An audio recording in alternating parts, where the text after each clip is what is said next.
And it's finally here, the OU Jewish Communities Fair. It's the 6th International Jewish Communities Fair.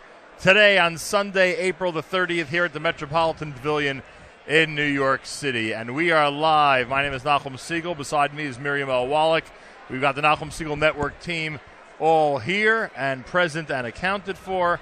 And we are here to describe the scene at this unique and very interesting venue, as the OU again has brought together communities from across the country and Israel to remind everybody out there who's looking to move, who's looking to relocate, to remind them of all of their options, etc., etc. Miriam L. Wallach. Good afternoon. Good afternoon. We're live on Facebook Live, I'm told. If you go to Nachum Segal Network, you can click on the video or live on Facebook Live. Again, that's under the Nachum Segal Network Facebook page.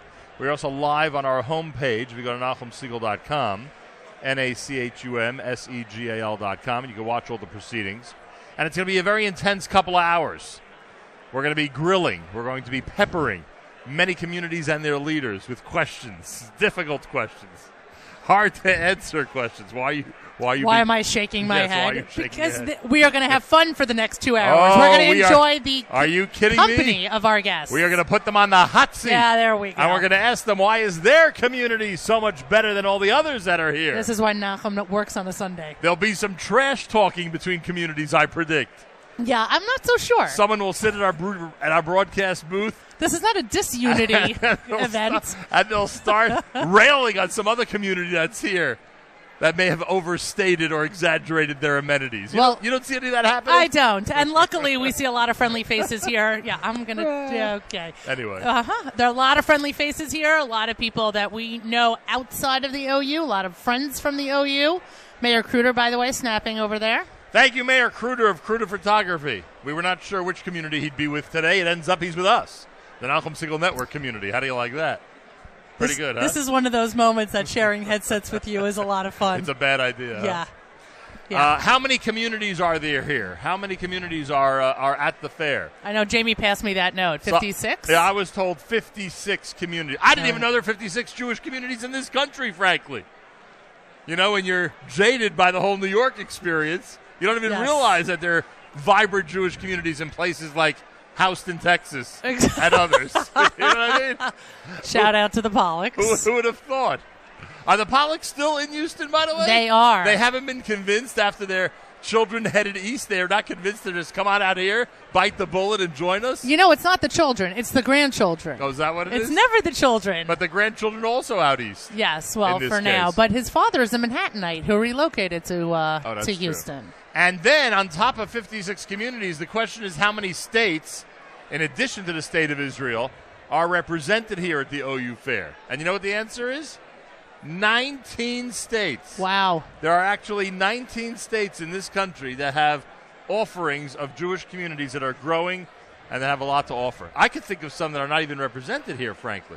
But these 19 states are the ones that have stepped forward and are ready to share with this great audience what's unique about their community. We should also mention, by the way, that besides the fact that there are plenty of activities for children here on premises, for those people who are wondering, what am I going to do with my kids? I really want to check this out. I know it's going on until 6 o'clock. What am I going to do with my kids? There is more fun going on over there than there is going on. Like what? Give me an example. I mean, there's coloring, there's activities, there's a lot. Some arts and crafts? There's like an indoor playground situation going on over there. Some creative stuff? And Nachum, don't worry, there's a food court. Oh, in that case. There we go. In that case, my free time will be occupied. Yes, we are all set. So if you're looking forward, if you were wondering about joining us here today at the OU Community Fair, it goes on until 6 o'clock. We are on 18th and 6th at the Metropolitan Pavilion in New York City, and there's plenty of stuff to do for people of all ages, that's for sure. And if it looks fun on Facebook Live or on our website, it's 10 times more fun. The video doesn't even do it justice. It certainly doesn't. We're having a blast. When you come down live and in person. And it's a crowd that's really large already in its building, you could see. Yeah, we were wondering, by the way, it was like pretty cold here an hour ago. Oh, really? It was like meat chilling cold in here. Place but warmed up nicely. It did. You know, you get bodies in here. Yeah, exactly. It's a lot of... I'm glad that was taken care of. It's packed. And we saw... What is right? ZK is like, what are you talking about? It's been hot here the entire time. Of The course. man who doesn't let us turn Of on the heat course. in the studio. Right. didn't We think already. this was By a the way, problem. we complained about that on Thursday, Did but not think it was a don't problem. listen to the archive. We should also make mention that there are a number of communities here who will not be slotted today simply because of time. But there are so many opportunities for people who are looking for new communities outside of those who will be on the air with us today, or be on the air with Nachum, and those who have already been on the air, that you should not think that somehow or another it's limited to just the faces that we see here today. I saw before Rabbi Brander from West Hartford. He came by to say hi. Right, but they won't be featured, but they'll be here. That's what I'm saying. Right. Rabbi Klibanoff is here. Right. Now, the question is who to blame for all of this. Why are there 56 communities and only 10 of them are going to be featured on the air? And the answer is, of course, Adina Schwartzbaum and Rabbi Judah Isaacs. They are the people. We are not really blaming you. They are the people who are to blame for this. He's kidding. What do you mean? Not everyone knows that this is your sense of humor. Oh, really? Not yet, no. I know Judah Isaacs a long time. I bet Okay, but Adina's new here. All right, but he knows at least that this is my Okay. sense of humor. Yeah. 56 communities. We get to feature about 10 of them. Judah Isaacs is Director of Community Engagement. Welcome back to Thank Top you. Signal Network. Adina Schwartzbaum is Program and Special Projects Coordinator. Welcome to the show. Thank you for having me. Well, congratulations to both of you. This booklet, which would make it seem like this is the world's biggest event, in fact, is testimony to the fact that this is a world big event, because you guys put together the Communities Fair. You wondered how many people would pre-register, would express an interest in being here, and the numbers, thank God, have been really good so far. The numbers have been phenomenal, Nachum, and really, we've been doing this. This is the 6th time that we've done it. We have the most people pre-registered that we've ever had, and I already see a lot of people walking in and registering as well, so I think we're going to be in great shape. I met some people from the New York area who I know that are at the Community Fair. Can I start spreading rumors that they're going to be moving out of New York soon or not? You can. I had somebody from my shul who said they were afraid to come because I would see them. And I said, it's okay, I'll pretend I don't see you. There you go. So we don't know what people's plans are, but this is one of the options that they're exploring, putting together information on tens and tens of communities and figuring out what to do. Well, Adina, what was the reaction from the communities themselves? Were they running to be here? Or were some of them We hesitant? had a waiting list of people, of communities who, we couldn't fit everyone in. We have a huge space and we still couldn't fit everyone. And communities were hoping next year, can we get here next year? And You so have communities that were literally shut we'll out? keep doing this program. Yes, we Seriously? do. We do. Yeah. Yes, we do. That were not able to make it They into were your not able to. configuration. Correct. Either Wow. because of timing or other things, they came a little bit late, but this is the largest space venue we've ever had for this event, and we are really maxed out, and we're going to have to figure out what to do next in 2 years from now. One of my great challenges on a day like today is thinking of questions that really apply to each specific community, because as you know, they're all in many ways, featuring their amenities and talking about education and tuition and things like that in their areas. All those things are important. Is there on the opposite end, not speaking about the diverse responses we can get, but in terms of the consistent responses we could get, is there a theme that you say to yourself really goes through all 56 communities? Is there one thing that you could say that you've noticed among most or all of them going through this process? I would say that almost all of them offer a more affordable option than when young couples are thinking about the 5 towns in Teaneck. Not to negate those communities, I live in Teaneck myself, but that there are more affordable options out there. I think each of those communities really have an ability to really say that they have an affordable place to live. And again, they have all the amenities. Most of them have kosher food availability. Some have restaurants. They have day schools. They have all the things that you can do, and you really can live a much different kind of lifestyle and a much better lifestyle. I lived in Michigan for 17 years, and I can tell you life is very different there. And there you have a lot of the same things that you have in New York. But people are friendlier also, which makes a difference. The consistent theme, aside from the friendliness, then is the affordable housing, basically. People, Primarily. I mean, we have some the biggest expense, Right. except for tuition, maybe. except for tuition. I mean, It's we the do have biggest- some communities here that are a little more expensive to live in, but they offer a variety of other options, and that's why they're here. All right. Adina Schwartzbaum, Judah Isaacs, it's a wonderful project. It really is an incredible service to the community to provide all these people in one place, for them to share with everybody what they have to offer. Do you get an opportunity to visit any of these communities ever? I would love to. I actually spent Shabbos in Edison Highland Park a couple of weeks ago. They all think I'm moving next month. That's how rumors start. They're all just waiting for me to tell them when they're moving, but I did have a chance to visit them. Great community, lots and lots of shuls, different school options. I would love to make it out to more of the communities and really see what they have to offer. I tell them all, I'm, the young couple target demographic that you're trying to target. Of course, when I tell them that, they all try and tell me, come here, come here. Right. But I do look around myself and see what they have to offer.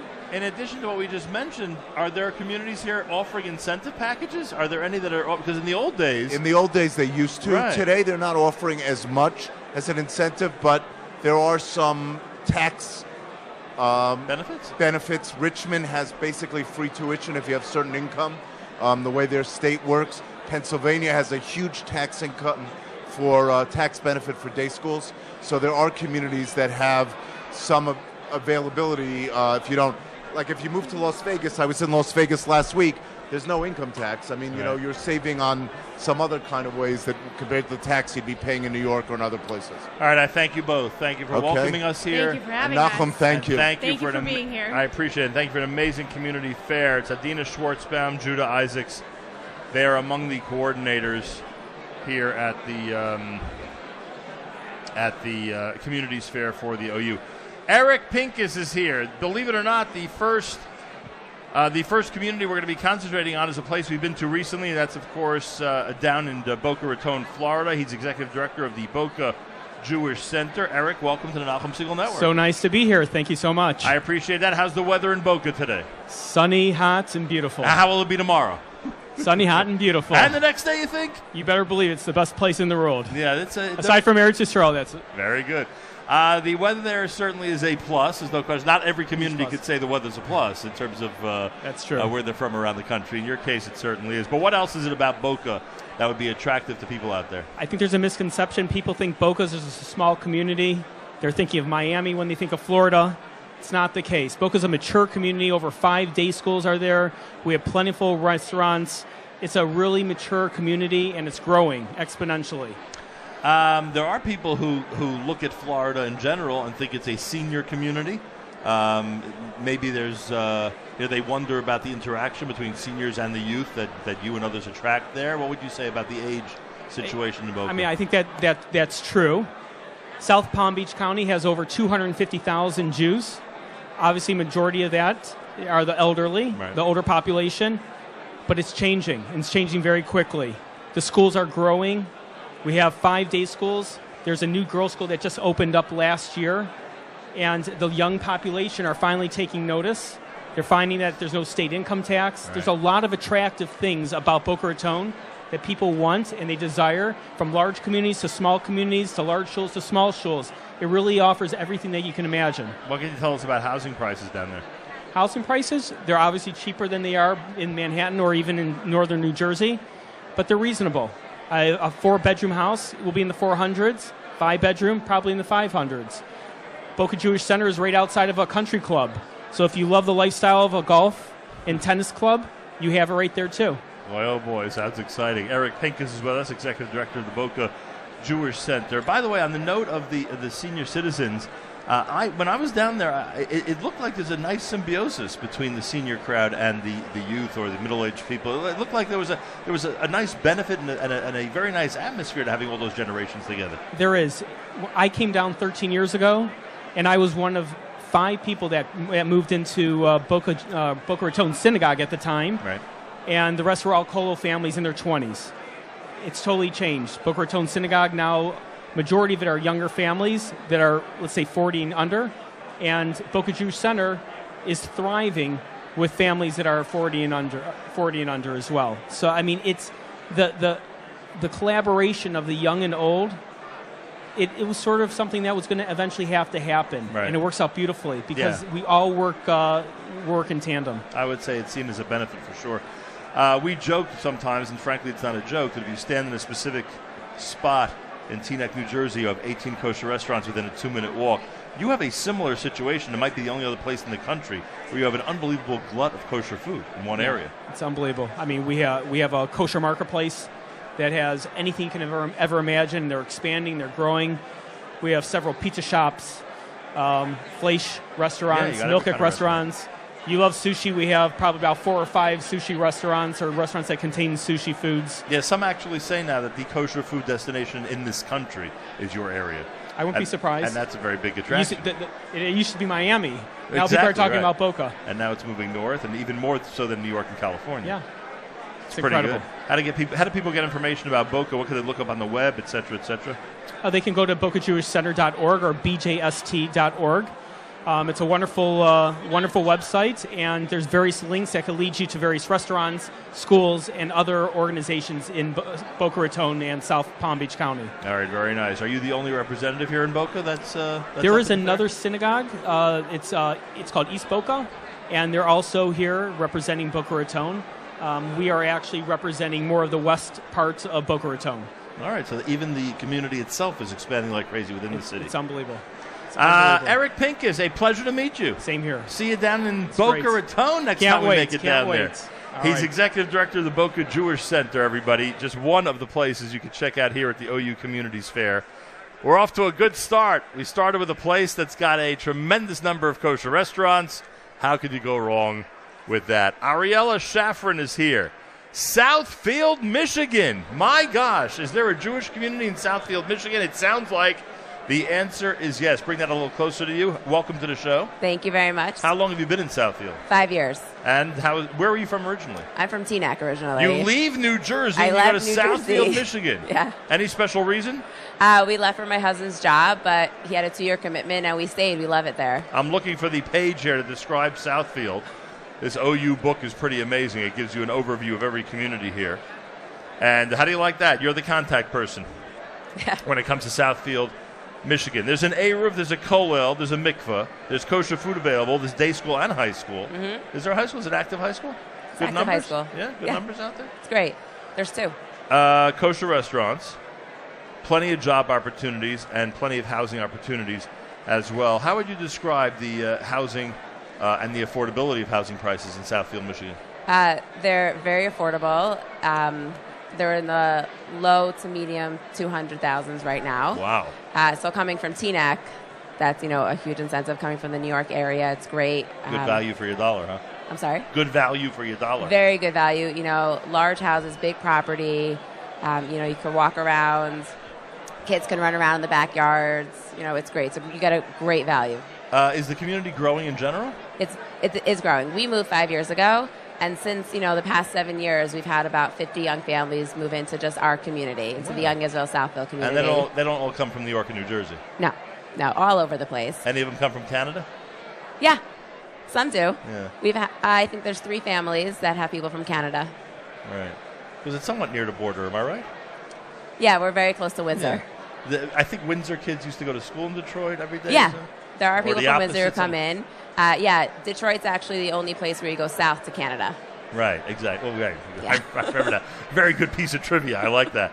Southfield, Michigan is our focus. Who are the rabbis out there in Southfield? Any names that we'd be familiar with? In Young Israel Southfield, we have Rabbi Yechiel Morris. Is that the main shul? That's in our community. Right. And are there other communities around Southfield? There's Oak another Park. One that Oak Park. That's Rabbi Cohn. Right. That's also growing over there? I'm sorry? Is that also growing over there, Oak Park? I think so, yeah. The whole Jewish Detroit is really growing. There's been a big boom in the past few years. Because when we think of Michigan or, follow the news of the day, it seems like, there have been difficulties there, economic difficulties, etc. You're saying the Jewish communities... It's really growing. The schools are growing. There's a lot of opportunities. A new grocery store just opened with a huge kosher, section. New restaurants are opening up. The Jewish community, it's really making a presence there. How far is the drive from New York to Michigan? Well, we do it several times a year. I can imagine. It's about 9.5 hours if you go straight through the night. And a lot of fun, right? Yeah. You watch for deer and everything else on the road, but you do it. It's really not bad. It's an hour and 15-minute flight. And the weather in general in Detroit? It's actually really nice. Before we moved, our entire family was making fun of us. You're going to have horrible weather. But in the 5 years we've been there, our winters have been much lighter than New York. We haven't had as many blizzards. Imagine that. Yeah, it's actually really nice. The summers are beautiful. You lucked out. They're very cool. I asked earlier about incentives that are being given by communities in general at the fair. You have a reduced first-year membership for brand new members. In our shul. That's being offered, and interest-free loans in terms of people trying to acquire or refurbish a brand new home, which will be very, very helpful as well, in addition to those inexpensive housing prices that you described compared to what we're used to in New York and New Jersey. Is there any one term or any one phrase that would sum up the Detroit Jewish community, something that you discovered that you didn't know before you moved out there? It's a very vibrant community. Once you get there, you really see, how active everybody is, how friendly. It becomes your family when you move there. There's so many people, and everyone has something different to offer. Very nice. Well, Ariella Shafran, she's representing Southfield, Michigan, and she's here at the OU Jewish Communities Fair. Thanks so much for joining us today. Thank you very much. Best regards to Detroit, Southfield, Michigan. How do you like that, ZK? Southfield, you're on your way, huh? I don't know if ZK can give up his abode over in Marine Park. I don't know if he would do that. Well, there's a unique concept that's going on here at the Jewish Communities Fair, and I welcome those of you who are watching on Facebook, and I also welcome those of you who are watching on NachumSegal.com.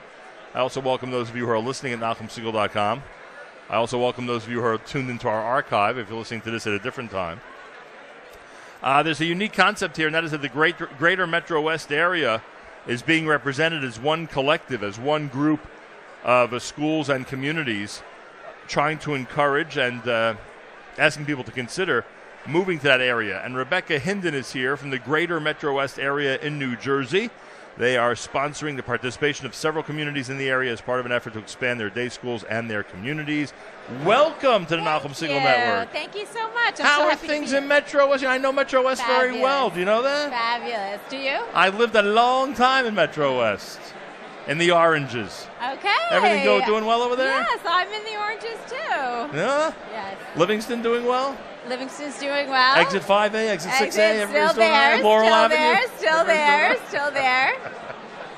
Anyway, how many communities? I know that there are 4 schools under this umbrella: the Gottesman Academy, the Kushner School in Livingston, the JEC School in Elizabeth, New Jersey, and Golda Ox Academy in West Orange. Yep, 4 day schools. And are those the 4 communities that are being represented? No, so I'm here representing the Jewish Federation of Greater Metro West New Jersey. We've brought all these 6 Orthodox communities together here under the Federation umbrella. So that's West Orange, Livingston, it's West Orange, Livingston, Linden, Elizabeth, Parsippany, and Springfield. There you go. Okay. Yeah. And all of them together are offering people a unique opportunity to check out their community. What's going on in Metro West? I mean, over the last few years, we've seen an even bigger boom in all these communities. Absolutely. Which is pretty remarkable. So we have... I can tell you a little bit just about the resources in the community. The Federation, first of all, is completely behind these communities and supports them in a way unlike many other communities in North America. That is unique. Particularly in the day schools, where we offer a tuition cap for families that they won't pay more than 18% of their adjusted gross income in tuition, which is really a revolutionary program. We also offer move-in incentives for families who are moving to Greater Metro West and want to send their kids. For all these communities, anybody who moves into any one of these communities and sends their kid to any one of our day schools will receive a move-in incentive of $1,800. Nice. So that's just another little bonus. So, and this is on top of anything that our communities and our schools are already doing. For example, a Kushner school, the Kushner Academy, has a special move-in program called the Boning Program. The JEC has programs as well for moving in, and each of the communities have their own move-in incentives and programs. All right, so there's the general Metro West incentive, and there's specific ones that people can get. And this is all happening at one table, at one booth? So it's 6 booths across. We have this entire section The Metro here. West section. The Metro West section. You feel like you've walked into the Oranges. You know what? It's such a nice opportunity for all of these shuls who play so nicely together and are really so diverse to grab the attention of people. And really a win for any one of these communities is a win for our entire Greater Metro West. And those who might be skeptical, it really does work. People might think it's not just it's not just rhetoric. It really is working well. And like you said earlier, we wish it would work in other areas of the country like the way it does here. Look, this is a community that prides itself on being able to get together for various events. Our 4 schools have been working together for many years. The heads of school regularly meet. Representatives from each of the schools regularly meet, and the Federation really brings them all together. And the rabbis, I think, as well. The rabbis regularly meet, so we're so excited to be able for the first time to get all of our shuls together, our Orthodox shuls together in one Greater Metro West table so that we can promote that idea of collaboration here. We generally know what people are looking for when they come to a fair like this. One of them is affordable housing. Is that a tough sell for your communities? No, not at all. I think, we have such diverse communities. We are 6 communities here together, and so you can really find anything that you're looking for under the banner of Greater Metro West. It just depends on what you're looking for. So there's something for everybody here. It just depends on what you're searching for when you're looking for a community. And another benefit, aside from the amenities that these communities can offer, and again, I'm somewhat familiar with them, they're so close to New York City that whole element right, is like... so that's one of our best draws, is that we really are, and commute is really easy. Well, I don't want to say easy. It depends where you're coming from in Greater Metro West, but we're definitely accessible to anywhere in New York City, and we're probably one of the closer communities. Certainly you've got quite far places from New York City here in this room, but Greater Metro West, New Jersey, we're only 15 miles west of New York City. So. And I remember the days that Linden, for instance, really didn't have much of a Jewish presence. If it did, it certainly didn't have services for the Jewish community, etc. And that continues to change, right? Linden, I can't speak about. I don't want to speak for any specific community here. Yeah, so each of our shuls are growing. We've, especially in the last couple of years, just in general, Greater Metro West has really expanded. I know that Springfield's done very, very well at the OU fairs in the past. West Orange too, Livingston, Elizabeth. So. Where are you based? You're in West Orange, or you're in? Me personally? No, meaning at work. I'm at the Federation in Whippany. Oh, you're in Whippany. Yeah. How's it doing over there? Fabulous. And it's quite a place. It's the best place. Is to there work. still a building in Northfield Avenue or not? No. Nothing? Oh, you mean JCC? Right, JCC, of course. Thank God. JCC. Spent a lot of time in that building. Yes, the JCC. It's Rebecca Hinden from Greater Metro West in New Jersey. They are here at the fair, and anybody out there wants to investigate any of these communities, I bet they'll probably have websites, right? All these individual communities and shuls probably have websites. So each of these each of these communities has their own. Our website, I'm here with the Federation. Right. Ours is www.njdayschools.org, and that's also where you can sign up if you want to get a tuition incentive grant. All right, and take advantage both of the local ones and the general ones. Absolutely, yeah. Lots of resources available for families moving in. Thanks for joining us today. Thank you so much. A pleasure. So nice to meet you. Rebecca Hinden from Greater Metro West, everybody. My old hometown, Greater Metro West. I remember the place with great fondness. We'll head to a musical selection, or at least an a cappella one, and we will continue. And we will continue with more coming up here at the Nachum Segal Network. I want to remind everybody that we are on Facebook Live. You can watch the proceedings if you go to the Nachum Segal Network page on Facebook. That's right. Go to the Nachum Segal Network page on Facebook, and you can check out everything that's going on. In addition to that, I remind you that we're at NachumSegal.com. All you have to do is go to our website and see our broadcast in its entirety. More coming up if you keep it here at the Nachum Segal Network.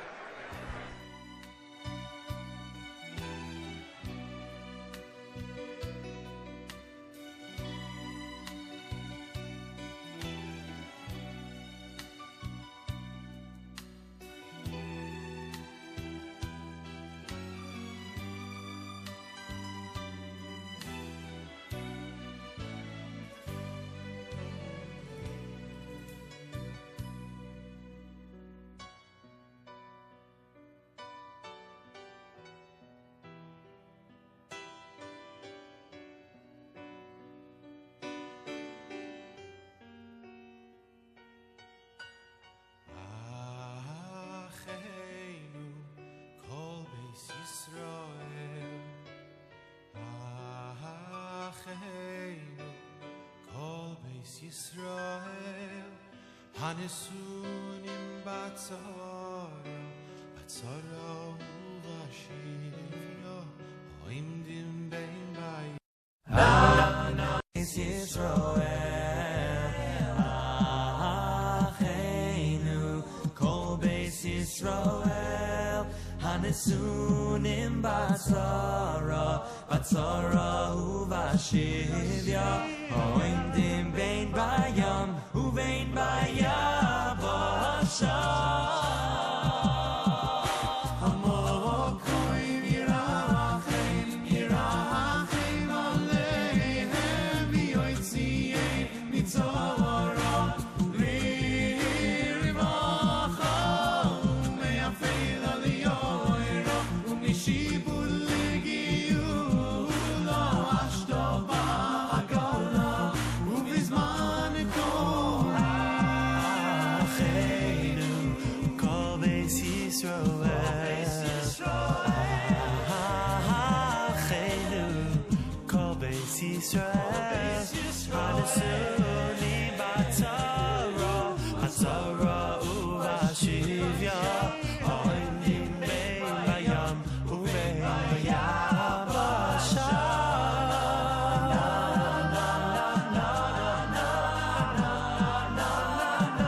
You know what they say, radio is all about adjustments, right, ZK?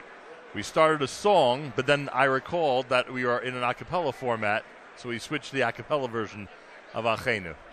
Amazing. And does Miriam L. Wallach have a microphone? Of course not. There we go. I know. ZK, you can't do everything. I know.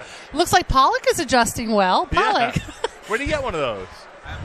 Yeah, sure. I hope you have one for me. I hope so, yeah. Look who's here, our friend Ralph Rosenbaum from East Brunswick, New Jersey. How are you? Ralph, a pleasure to meet you.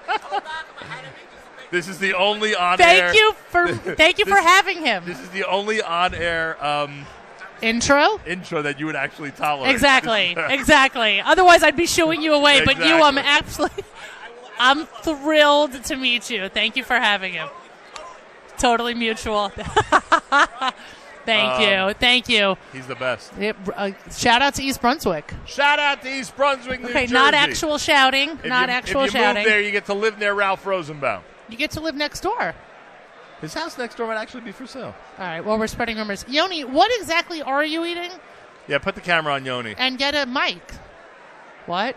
Yeah, we need a mic for Yoni. Right, so this is ice cream from Columbus, Ohio. Cincinnati. Well, I had it in Columbus. It's a Reds hat. Okay, but I can vouch for this ice cream. Do you know anything about baseball? Right? Yeah. I can vouch for this ice cream. I'm having it now, but I've had it at a friend's wedding or whatever. It's phenomenal. It's the best. You could go to different communities and people will say, we have the best ice cream. This, I can tell you, is the best ice cream. Well, Nahum says, I'm happy you're enjoying it because we're not having any here. Well, you know that there's a city in Ohio, I don't think it's Cincinnati. There is a city in Ohio where they test everything in the country because it is a city that represents perfectly the demographic of the United States of America. Do you know this? No. So if there's, let's say McDonald's wants to try a new sandwich, they will roll it out. I think it's in Columbus. They'll roll it out in Columbus. Really? Yes. And Are you making this up? No. If you meet kids from Columbus who are not Jewish, they will tell you about stuff they've eaten in their lives that nobody else in the rest of the country's ever eaten. I'm telling you, this is a true thing. Anyway, so when you said that, I said to myself, this must be like one of those ice creams that we'll never see, in the East. But obviously, I think it might be available in the East. I'm not sure. Well, But can I ask what must be a stupid question? How else did they get it here? They didn't fly with it. No, I assume they took it on the plane in their carry-on. I'm not sure. I can find out. Okay, now we do need some to investigative know. reporting. Right, because I just said I'm sure they didn't fly with it. No, and they probably carried it in their carry-on. Yeah, No. I would think so. Okay. I mean, Okay. it's just one ice cream per Pollock. That's Just all they keep were in bringing. mind that they wouldn't let my almond butter on the plane if you remember the TSA. No, but all they were guidelines then. bringing was one little ice cream Right. for Pollock. It was Right. for him. They're not- Just for me. It's not like they're giving it out to everybody here. You didn't have to wear the Cincinnati Reds hat. You know No, what's I funny, would by never. the way? Just You know wanna what's make funny? sure. You're in a community, and Right. you're from Houston, right? You're in a community somewhere in this country. You know you're coming to New York, and you want to give out something that will be emblematic of that. That'll leave a certain taste in Correct. your mouth. Right. Excuse the pun. Excused. Why would they decide to do this? First of all, it's difficult to do. It's ice cream, like you yeah, said. It's that's difficult why to I do. want to know where they got it. It's so good. That's why. It's and they so think good. that if I go ahead and taste this ice moving cream, there. it's going to make me want Pollock will move I'm there ready. for Do the you, ice do you cream. think Ellie Hagler knows about this ice cream from I don't know. Cincinnati? Because he was in Cincinnati for a while. Yeah, but he's in Florida now. I know, but for the time he was in Cincinnati, I wonder if he knows about it. What's it called, by the way? Graders. Graders? Graders ice cream. I was at a wedding in Ohio, and I was a groomsman, and before the wedding, we all went to, it was like down the block, So we that's- all went to eat before the wedding. So that's Ice why you cream. agreed to walk down. Yeah, exactly. course. Now he you did. know what he does all the time. He takes off to go to these weddings. He's trying He's out. really- I'm driving to Ohio. Right. He's trying He's out, really- trying out the different cuisine in He's different not. cities. There's no wedding. He's All right. just eating. I'm going to go ahead and try out different foods in different places. Do you remember there was a couple years ago there was a booth from Kentucky? Do you remember what they were Yes, with serving? Elvis. Oh, were they serving? Yeah. I know Memphis was Elvis. What were they serving? Oh, bourbon? Yes. They were serving bourbon. That's hilarious. Yeah. Don't tell that to Pollock. And then who had right? I think they were the same ones who displayed the Louisville Sluggers. That was that whole Also. display, if I'm not Well, mistaken. no, I'm not against creativity. I think no, it's really, certainly not. I And think by it's the really way, cool. there are a lot of great booths. First of all, we should just give a shout out since they were just on. Metro West has a phenomenal, almost wall. Right, their section. displaying all 5 communities with representatives from each community. It's what Kedem has at Kosher Fest. Kedem has Their the own center little- their of own- right, their the own little space. area. Their own little Their area. own little city. Little, right. But ZK is actually taken with the children's play area over there with the green. Yes. You may want to move the kids into a community that has nice children's amenities. And there, by the way, ZK. if I'm not mistaken, there are actually supervisors there. They're members of the OU How do team you who are like watching the kids so that parents can walk around. If I'm not mistaken, I think that Yoni just found the Seattle rep. I would like to someone to tell me some of the creative things that different See? booths have brought. Nobody's screaming Hawks. Let's go see Hawks. Nothing. I got nothing. This is Ari or Avi? Ari Hoffman is here from Seattle, Washington. Ari, do you know the Mymans? I do. So Judy's one of my best friends. Really? That's how you fantastic. got on. No, I'm just kidding. Who do I know from Sorry. Seattle? I thought it was my Anybody? charming personality. We could do Jewish geography this whole time. It'll be Exactly, fun. and that we're There was a Seahawks guy from the Seattle Kollel who was on the air once hawking some barbecue sauce. They have a barbecue sauce, the Kollel? Richie Berger? I think that's who it was. Yeah, good friend of mine. Yeah. was He made either- me a Seahawks It was fan. either him or his wife. I was a don't Mets fan remember. originally. But then you converted? Well, no. I mean, I'm still a Mets fan, but I'm not going to follow New York football. I mean, my kids That's became true. football fans out in Seattle, and I wasn't particularly tied to any of the teams there. And all of a sudden, Seattle was doing well, so how can I say, oh, yeah, be social outcasts and be Jets fans? You know Right, who lived in that's true. Seattle for a while? Our colleague Colin Coward. Our colleague. Our colleague He Colin refers Coward to us lived there. as his colleague Correct. all That's the how time. he goes around Fox Sports telling everybody that he's our colleague. Yes. Anyway, nice to welcome you here. Thank you very much. Has Seattle's booth or Seattle's representatives brought along anything special from Seattle? So what we brought with us is jobs. Really? Other places offer free tuition or free housing or, hey, it's great here. But we said you're only going to get a person to move. You're only going to get a person to move. You can offer them a life. And they need to have jobs, especially with the economy, with what's going on. You need to be able to offer that. So we brought an Amazon representative with us this time. Really? Yeah, he's here at our booth, and he's talking to people about working at Amazon. And we got the other tech companies, and, you go to our shul, And if you have a heart attack at our shul, you're in trouble because nobody's a doctor. Because everybody's working for one of the tech companies, you know? So that's a good warning. They may have designed the defibrillator. They don't know how to use it.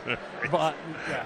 And they can sell it to you. And they can sell it to you. Dirt cheap on Exactly Amazon. right. Exactly. But that's about it. Yeah. Talking about Seattle, Washington, everybody, here at the Malcolm Siegel Network. So a lot of high-tech sector jobs are available. Any other areas that you're offering employment Sure. in? So most people don't realize, but Costco started out in Seattle. So Costco's corporate headquarters is out there. Nordstrom's corporate headquarters, of course, Starbucks corporate headquarters. I drive past that building every day. Heshe Schultz. Exactly right. Yeah. You ever exactly see him right. out there? Never. Not once. Not once. Yeah. Not once. He visits Brooklyn more often than he visits Seattle, I bet. Probably. And what can you tell us in general? I mentioned to you just a moment ago about the Kollel. I mean, there are a lot of religious amenities there that people would be shocked to hear are in the Pacific Northwest. I grew up in New York, and one of the things that drew me to Seattle was it reminded me so much of Westchester. It's like that suburban kind of community where there's a lot of Jewish options. We have 3 Orthodox day schools. We have a girls' high school that's now running. We have a boys' high school that's going to open in fall of 2018. Wow. There's 5 shuls in the Seward Park neighborhood. There's a Chabad community up in the north end. There's another Orthodox community out on Mercer Island. The community is growing. The community is expanding because so many people are moving out to work in the tech sector. Something that's interesting, if you go to a Mariners game in Seattle, nobody's cheering for the Mariners. They're all cheering for the other team because they moved from somewhere else. So that's why they all came from the other locals, places. Huh? Exactly right. Rabbi Lappin is from Seattle. Rabbi Lappin is from Seattle, yeah. And Michael Medved, I think, is from He Seattle. is too, if I'm not mistaken. Boy. You have a lot of very impressive people out there. Yeah. What about the weather? Does it, in fact, rain there every day of the year or not? So I'll tell you what it is. It's like from Memorial Day weekend through the last day of Sukkot, it's gorgeous. It's Shemaim. It's Gan Eden. It's the place you want to be. Not much rain? Not much rain. Now, once Sukkot is over, once Simchas Torah is over, you get this drizzly garbage or overcast skies, and that lasts until Memorial Day weekend the next year. Continuously. But here's the thing. You get more inches of rain per year here in the East Coast in New York than you do in Seattle. But you have the reputation. We have the reputation because there was this one radio broadcaster years ago who would end his broadcast every day with, "And it's raining in Seattle." That started the whole trend, and then there was the movie, and then there's everything else that comes from of that. course. Every movie in Seattle, there's rain. Exactly, there's rain in the background. Ari Hoffman, right? Ari Hoffman. So you're originally from? Westchester, New York. Grew up in Scarsdale, New Rochelle. And what attracted you to Seattle? Why'd you go out there to begin My with? wife is from Seattle, so you have to promise on the ketubah that you're going to move out there. But That's how it works. I love New York, don't get me wrong. I have Shea Stadium seats bolted into my backyard in New York. But at the same time, I know that my kids would have a better quality of life. There's no state income tax. I can go skiing whenever I want to. It's right near my house. And it's slower pace of life. It's more relaxing. The shuls are named Bikur Cholim because the community is all about the chesed. It's all about helping people. They were actually established to help people who were coming back from the Alaska gold rush without gold, but with really horrible things that had happened to them. Wow. The shul started that way as burial societies. The Jewish community has been there since the late 1800s. And that chesed permeates everything in the community. And I love being there for it. How often do you come to the New York area? Whenever I can get a good Dan's deals. But I come for the food. I come to visit my family. I come for a Mets game every now and again. My kids love coming back. I come about 3-4 times a year. And your kids are in school in Seattle? Yes. Yeah. And it will always be like that till college age? Or I'm sorry? It will always be like that till they're college age? Yeah. Or there's no reason not? That's why we're opening the boys' high school. Right. I don't want to send the kids out of town. So they'll be able to attend and enjoy. All right. Any amenities or incentives that you're offering aside from jobs as a general declaration? Anything else people need to know about Seattle? Any other amenities? No, I think, we offer the environment. We offer the community. That's the best sell. Anybody who comes to Seattle says it was the best vacation I ever had. It was the best place. It was the most warm, friendly community. That's what we're offering. Everybody of different religious backgrounds get along? All over the place. It's a Jewish community. Very nice. Nice to meet you, Ari. Thank you very much. Best regards to Seattle, Washington. Yes, the Appreciate Pacific time. Northwest represented here today. Can you imagine? The Pacific Northwest, thousands of miles from here. Could you imagine that? All right, it's time for Las Vegas. It's time for Las Vegas. Let's roll the dice and see how we do with the Las Vegas interview. Oh, really? How come we didn't send you? ZK was supposed to be at the NAB conference in Las Vegas last week. We missed you. Did you meet anybody who was at that conference? No. Yeah. Wait one second. But we still missed you. Every single conference that happens in Vegas, jewelry, travel, furniture, there are plenty of Jewish people. When it comes to NAB, there's nobody out there. Tons of Jews. but not yours, ZK. You're the only Orthodox Jew out there who's ready to buy electronic equipment. What can I tell you? Anyway, welcome to the show. We have here Rabbi Yitz Wine, Young Israel Aish of Las Vegas. That's right. And welcome to the show, Rabbi Avi Anderson, also of Young Israel Aish. Welcome to both of you. Well, you got a nice round of applause. That's right. We have a posse here. Well, I may not need to ask this question when it comes to Vegas. What is Vegas offering to everybody who moves to Las Vegas, Nevada? First of all, regards to you, because it was your brother, Rabbi Nate Siegel, who recruited me to come to Las Vegas 23 years ago. Yes. I didn't realize he was that close to the Vegas community. He said, come take a gamble and start a shul in Vegas. Boy, oh boy. If he has a new car in his driveway, now I know why. Yes, he does. Because he had a good day in Vegas, I guess. It's a great place. Warm, so accepting community. It's not all gambling and shows and 24 hours of fun and games. It's not all that. No. If you want that in a discreet way, you can find it. Right. But no, it's a real shul. It used to be a community that was ground floor. There used to be nothing, but today there's shul, kollel, day schools, eruv, mikvos, more kosher restaurants than you can eat at. The first time I visited Vegas, which was about 25 years ago, there was one kosher restaurant. Right. There's one. I think it was an Israeli type one kosher restaurant. How many do we have now? Now we have 9 kosher restaurants. There are 9 kosher restaurants? And some of them are even good. That's good to know. It's true. But to go back to what you were saying before, people associate Las Vegas with the Las Vegas Strip. Right. It's kind of like, to give a New York example, you have New York people who, you can live in the Upper West Side and have nothing to do with Times Square. Correct. Because they're 2 different neighborhoods. Mm-hmm. Las Vegas is not only about the Las Vegas Strip. That's one part of Las Vegas, and if people want to drive there, they could drive there. But more importantly, we have very strong Jewish community in the residential area that has nothing to do with the Strip, and that's where the kosher shopping is, the kosher restaurants, and it's beautiful, it's scenic.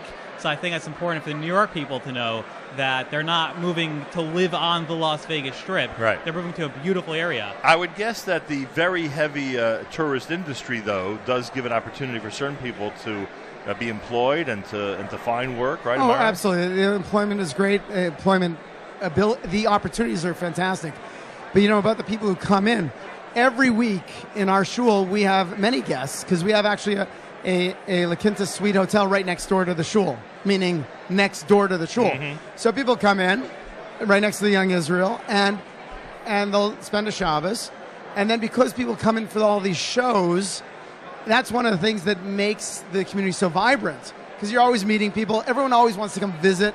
Those people who live in Las Vegas, they're always having guests because their extended family and the extended friends.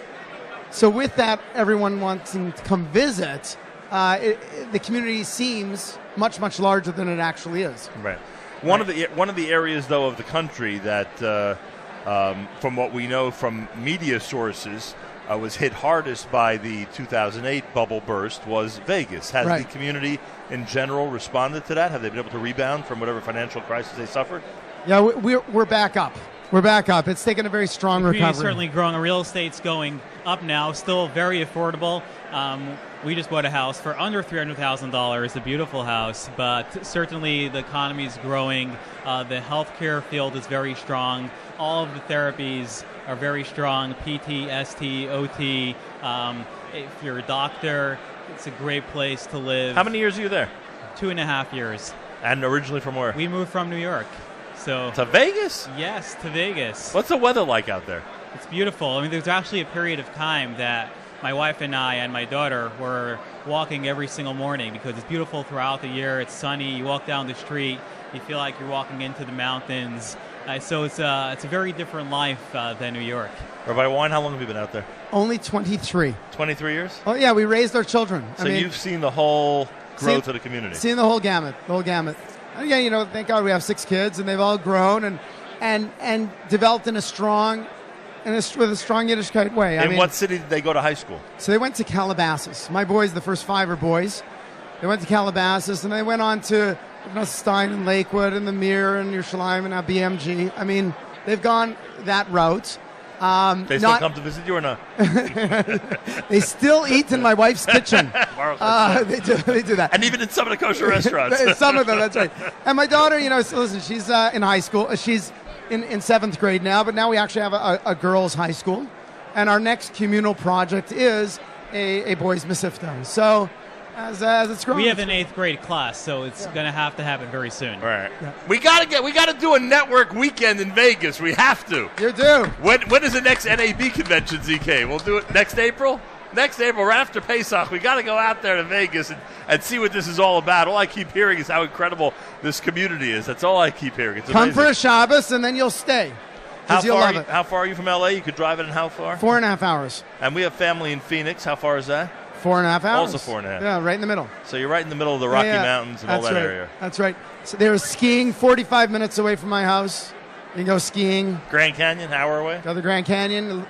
We're going to have an NHL team. We're going to have the Raiders, Las Vegas Raiders in 3 years. For that alone, we should make sure to be at a Raiders game right. when we go to the NAB convention. You got it all. You got it all. Whatever you want, we got. Oh, don't leave the Nachum Segal Network now. We're going to be heading to Vegas for a big excursion, everybody. I heard even there's good rabbis and good Torah study there, too. That's what I heard. That's what I've been told. It's somewhere on my list. Rabbi Wein, isn't that a side point? It's a side point. It's somewhere toward the bottom of my list. What can I tell you?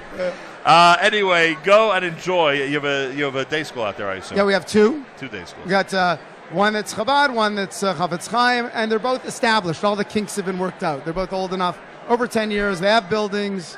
Solid. I can get a good dose of kosher meat. If I go to the supermarket, I'll find plenty of kosher food. Almost as good as Seagulls in Phoenix. Almost. But yeah, you get all the cuts you want. You've been to Seagulls in Phoenix? Of course. Best corned beef west of the Mississippi? Really good. I know, it is good. All right. Rabbi Yitz Wein and Rabbi Avi Anderson. They're reminding everybody to go to Vegas. Where are you guys? Where's your booth around here? Where are you situated around here? Right when you come in. You're next. Who they put you next to? Who they put Vegas next to? Memphis. They put you next to Memphis. Oh, 2 high-profile communities. Say it again? Oh, yeah. Let's spin the wheel. We're going to spin the wheel. Kami, please bring a book for Gentlemen, thank bring you a very book. much. So I'm going to make it out there one day, I hope. Thank you so much. Okay, thank you very much. Thank you. How many years have we talked about going to the NAB convention? We've talked about it for years. Thank God I don't remember this conversation at all. This is 20 years ago we talked about it. I leave the set for a second and we're going to Vegas. Didn't I once almost send you to the New Orleans one? Remember there was an NAB New Orleans? Something happened, I remember, at the last... Oh, that's what happened. We're sorry about your grandfather. ZK was about to go to NAB in New Orleans. It was like the biggest thing they were actually sending him. And NAB, for those people who are not in the industry? No, something Association of National Association of Broadcasters. Okay. National Association. Wait, in other words, you walk in and it's ZK heaven with every piece of equipment you've ever imagined in your life. What is it?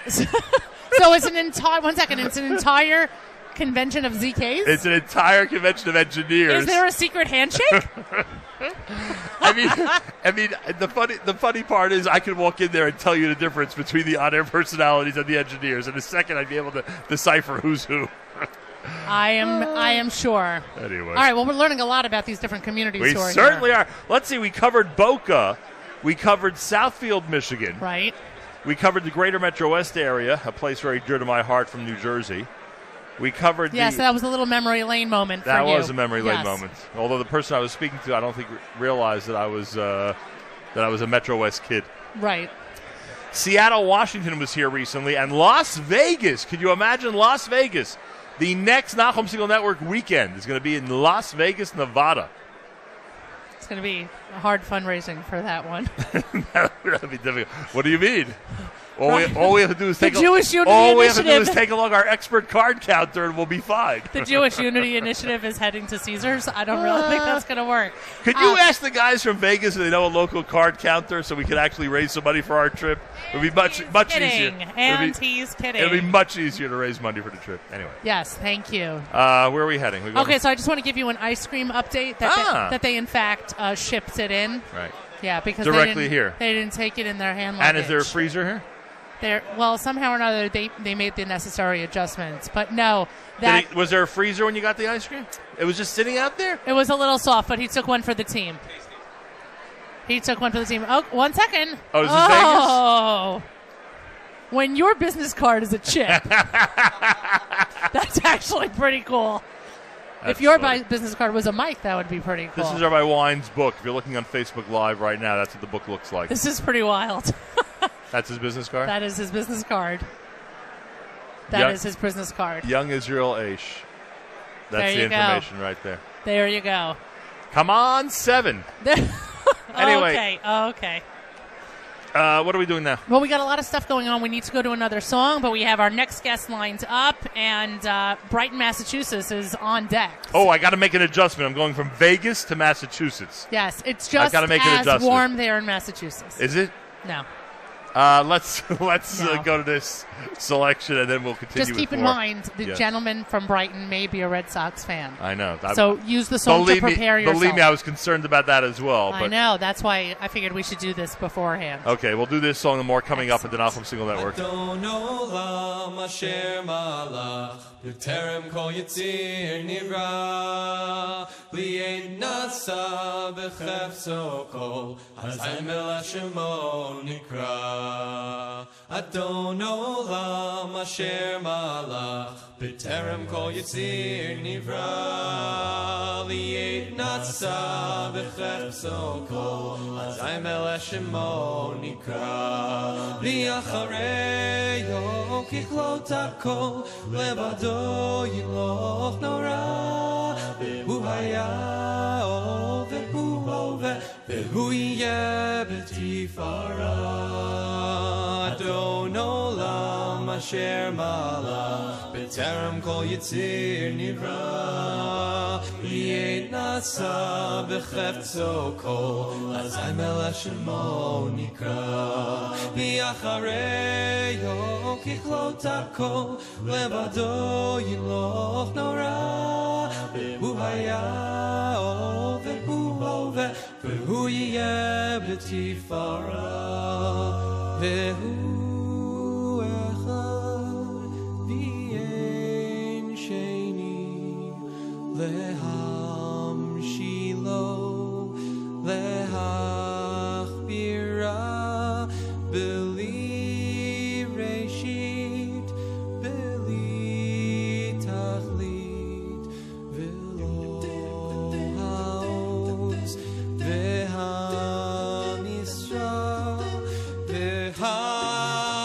והמשרה ואחרי או ככלות הכל לבדו ימלוך נורא והוא היה או והוא הווה והוא יהיה בתפארה או באחרי או ככלות הכל לבדו ימלוך נורא והוא היה או והוא הווה והוא יהיה בתפארה אדון עולם אשר מלך בטרם כל יציר נברא לי אין נשא בחפצו כל אזי מלך שמו נקרא ואחריו ככלות הכל לבדו ימלוך נורא והוא היה והוא הווה והוא יהיה בתפארה בידו אבקין רוחי והייתי שן ויעירה ועם רוחי גבייתי השם לי ולא יירא. It's the Nachum Single Network, hour number 2 of our presentation from the OU Jewish Communities Fair. We're on Facebook Live. I want to thank Jamie Turkel. We're on video on our homepage at NachumSingle.com. My thanks to ZK. And what can I thank Yoni for? I don't know. I was going to ask you the same thing. And thanks to Yoni for being the Wheel of Fortune phenom that he is. And for testing all the ice cream. And for almost agreeing to going to the May 11th Houston Yankee game with us. We'll see if he agrees. Field trip? Well, we were trying to make it into a field trip, but then Yoni said that he might be preoccupied that day, that there's someone else he may want to take to the game. So well, I don't know if we want to talk. I said to him, "Would you rather do that or take Gavri Siegel?" And we got into this whole tete-a-tete about the. Well, I don't know if we want to talk about the Yankees right now. Oh, why is that? It's disrespectful. We have here Rabbi Zalman Krems, who's representing Massachusetts, Boston, Massachusetts, Brighton, Massachusetts. There are a lot of great communities in Massachusetts, some of which are led by a rabbi named Rabbi Siegel. Are you aware of that? Yes, in Newton, Massachusetts. Newton, Massachusetts. All right, Gershon Siegel, my Your first cousin. Yes. Do you know that your organization, because you're executive director and kashrus administrator at KVH Kosher? That is correct. Your kashrus organization played a very prominent role in my life. How so? And I'm just trying to get the whole story straight because it happened about 40 years ago. And because this isn't live radio at all. Happened about 40 years ago. There was some ice cream. I'm trying to think what it was. It was either Friendly's. Probably Friendly's. Was it Hojo's. Not Hojo? Was it Howard Johnson? It's always Hojo. There was some ice cream. We were on the road somewhere in America. I don't remember what it was. We were on the road somewhere. And we had no kosher food. We were famished. It looked like it was the end.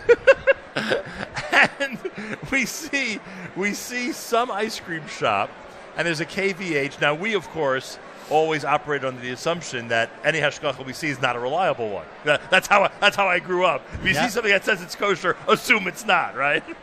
Certainly in those days, that's how it was.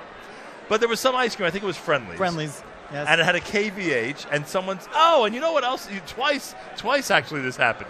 And sure enough, we were able to eat the Friendly's. But on a more recent trip, back in 2006 or 7, we are traveling in Massachusetts. We went from Anianta, New York to Boston, Massachusetts. You're telling the rabbi something like he's got 10 people who do this trip every single day. And we stopped in Springfield. And you know what Springfield has besides the Basketball Hall of Fame?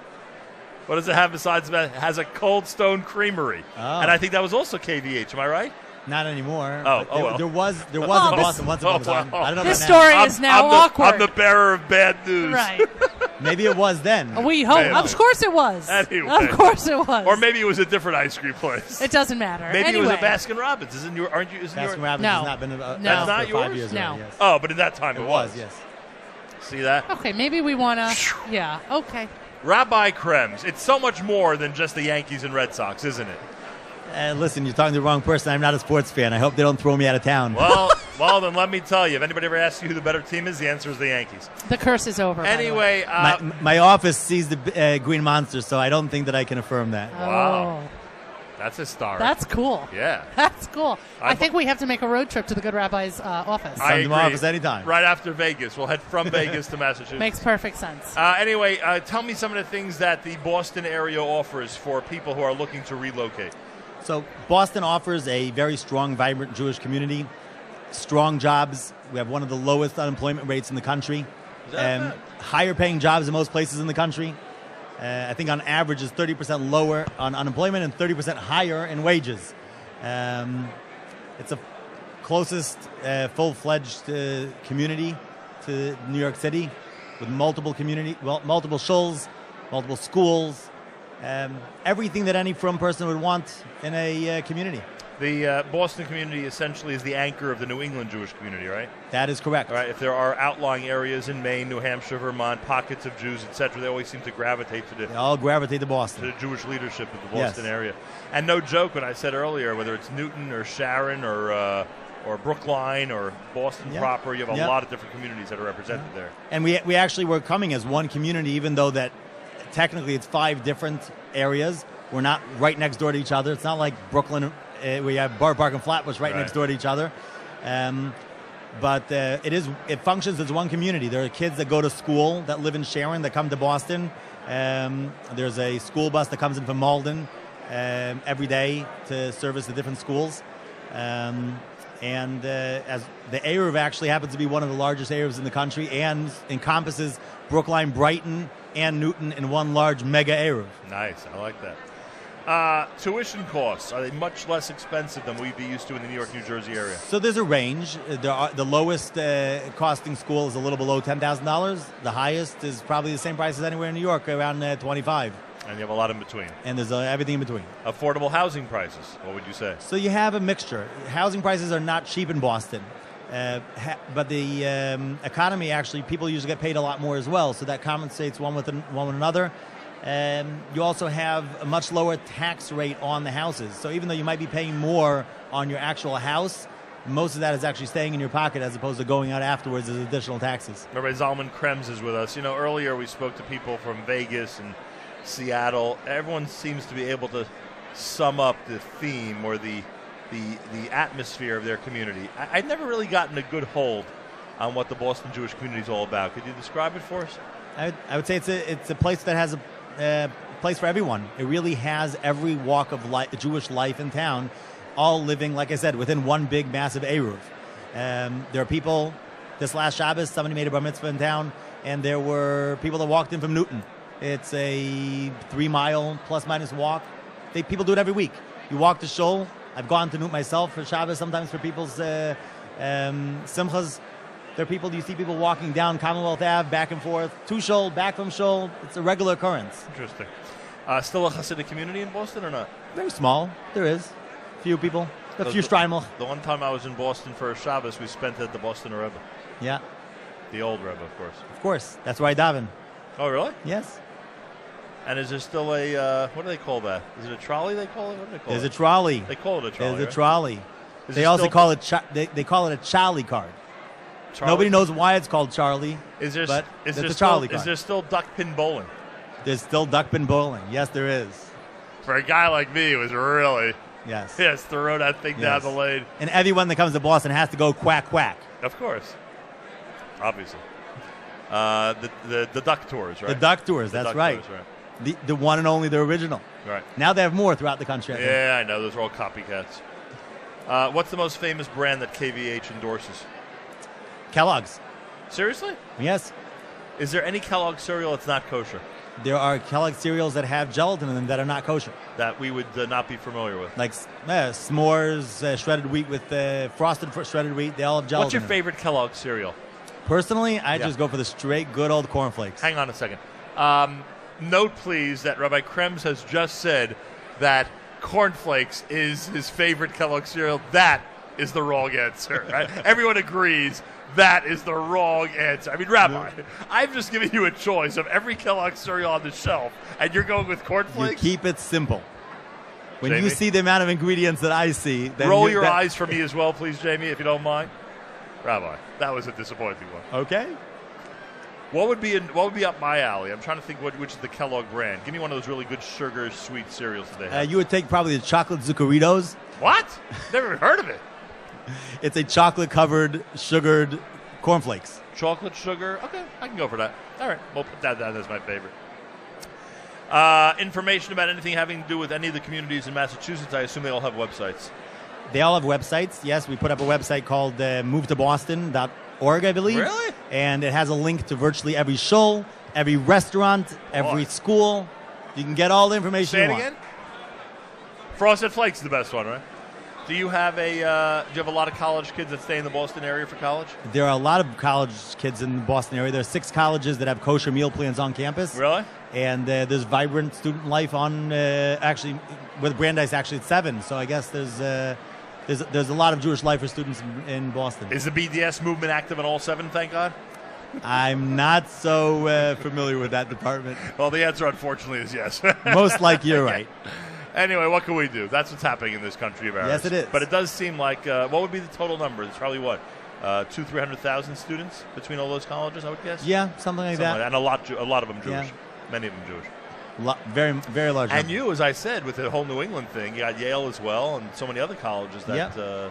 But the concentration, Boston is a very big concentration. I believe Brandeis is the magnet of a lot of Jewish students. I've heard that for Simchas Torah, for Purim, Plus Harvard they'll and all the rest. converge on Brandeis. Rabbi Krems, I thank you. Thank you very much. Send our regards to Boston, Massachusetts. Will do, and you're always welcome to come and visit. I appreciate that. Thank you very much. It's not that long of a drive. It's only about 4 hours or so. Almost the same distance as Camp Mesorah. You want to drive to Boston from New York? It's almost the same distance as Camp Mesorah. Yes, yes, yes. Apparently, Philadelphia, Pennsylvania has a Jewish community. That's what we've been told. Philadelphia, Pennsylvania, where they just held the NFL draft. How did the Houston team do in the NFL draft? They did all right? How'd the Eagles do in the NFL draft? How do they ever do? Yeah, I know the answer to that question. Any team that wears green was a disappointment in the draft, that I can guarantee you, between the Jets and Jets, the right? Eagles. Jeremy and Javi Schwartz are here. Schwartzbaum. Excuse me, Jeremy and Javi Schwartz, they've been replaced by the Schwartzbaums. The Schwartzes are out, the Schwartzbaums are in. Jeremy and Javi Schwartzbaum are from Northeast Philly, which, if I remember correctly, had a really good kosher Chinese restaurant when I was there. Is that still there? That particular But the other one isn't. ones. There are some other restaurants. An Israeli one, maybe. Israeli Amazing restaurant. Yes. Israeli Yeah, very good restaurant. Israeli Yes. restaurant. Yes. All right, so we should continue this conversation down at the Israeli restaurant in Northeast Philly. There are many different communities around Philadelphia. We're familiar with some of them. Northeast, as far as I know, has a real rich history of being a very vibrant Jewish community. Yes. Yes. I mean, we're talking about hundreds Hundreds of of years. years. Hundreds of years, yes. Yes. I North- assume it's the oldest Philadelphia area Jewish Put community. it this way, when my brother went to Israel for the year, a boy came over to him and said, I have a great uncle in Philly. You wouldn't know him. He's really old. And my brother said, I'm from the Northeast, and the oldest man is X. And he said, that's my great uncle. Yeah. So it's an old, rich Jewish community. Absolutely. And I mean, there are some historical areas, that go back to the Revolutionary time, which is also in historic Philadelphia. But Northeast Philly is not quite that old, but there's been a community there for many, many decades. Right. Yeah, it's quite a community. Is it growing over the last few years? Yes. Yes. Why? What has been the attraction? We have a new Rav who's very dynamic and amazing and is really doing a lot to revitalize the shul and the community. And the affordability. People are looking for a place that's affordable and that's not too far. And Philadelphia is very affordable. And in general, the community is just extremely warm and welcoming, simple, nice. There's lots of economic opportunities. It's everything you want. Yeah, and I think that a lot of people haven't heard of Northeast Philadelphia, even if they've heard of other parts of Philly, and it's kind of being discovered. Philly has a lot of people who are in graduate school and they realize that there's a community here, or they're looking for the good schools. Even for ourselves, we used to live in this area, like in Passaic. Really? Yeah, we used to live around here, and I was graduating from graduate school. My wife is an accountant, and we found that there was this place that had fantastic jobs, a community infrastructure, everything that we wanted, and we've been so happy. Are you raising a family down there? Yes. We have yeah, 3 kids. we have 3 kids. Schooling's not an issue? We love the schools. Not at all. There's daycare, elementary school, high school, all through the age span. Not a problem at all. Is the close proximity to New York a real advantage, or you're never coming up here? Jeremy's family's in West Orange, so we come. Yeah. And it's I an easy work in New drive. York. I come in every other week for work. In Manhattan? Yeah. Yeah. That's pretty cool. I come in once a week during tax season. I'm an accountant, and once every other week when it's not tax season, and it's easy. And also, we spent many years in New York, so we have friends. They can come to us. We can go to them.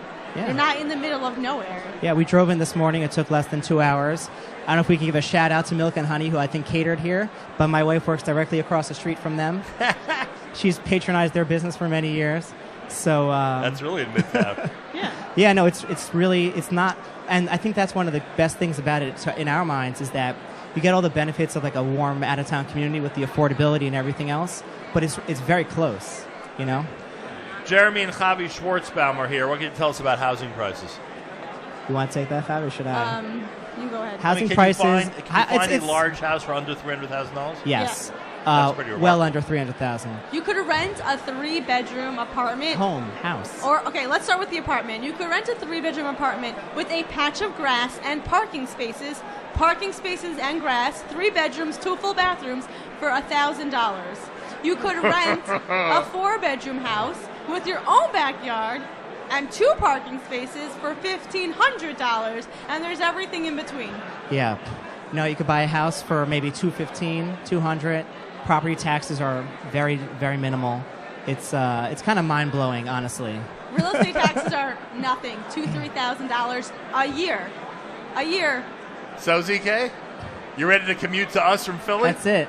You only need to be in the studio once a week anyway. Come on. The famous Miriam L. Wallach is going to come to us. Oh, you think she's going to be moving to Philly?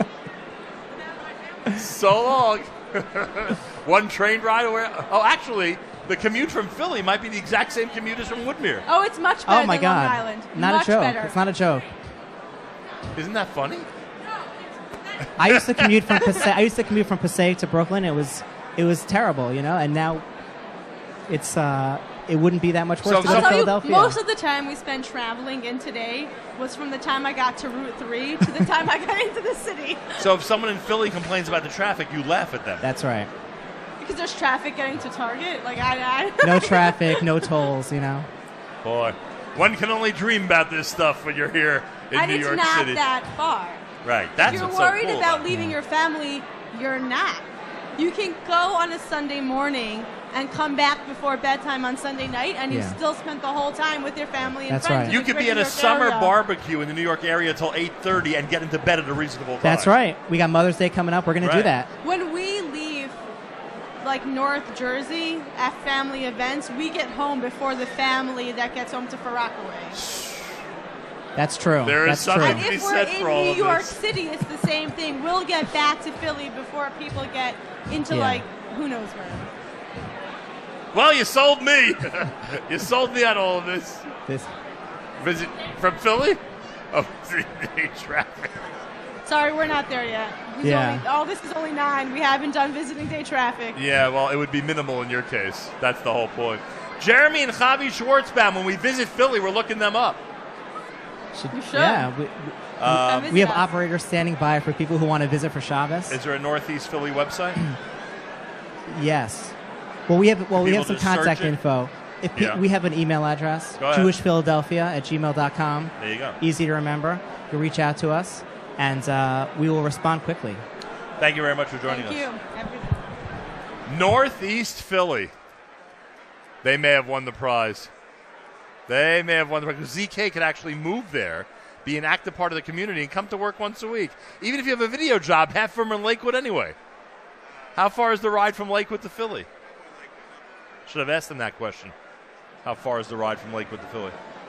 Mr. Pollack, follow up and get the answer to that one. Now that you finished your ice cream assignment, go find out how long it takes to drive from Lakewood to Philly.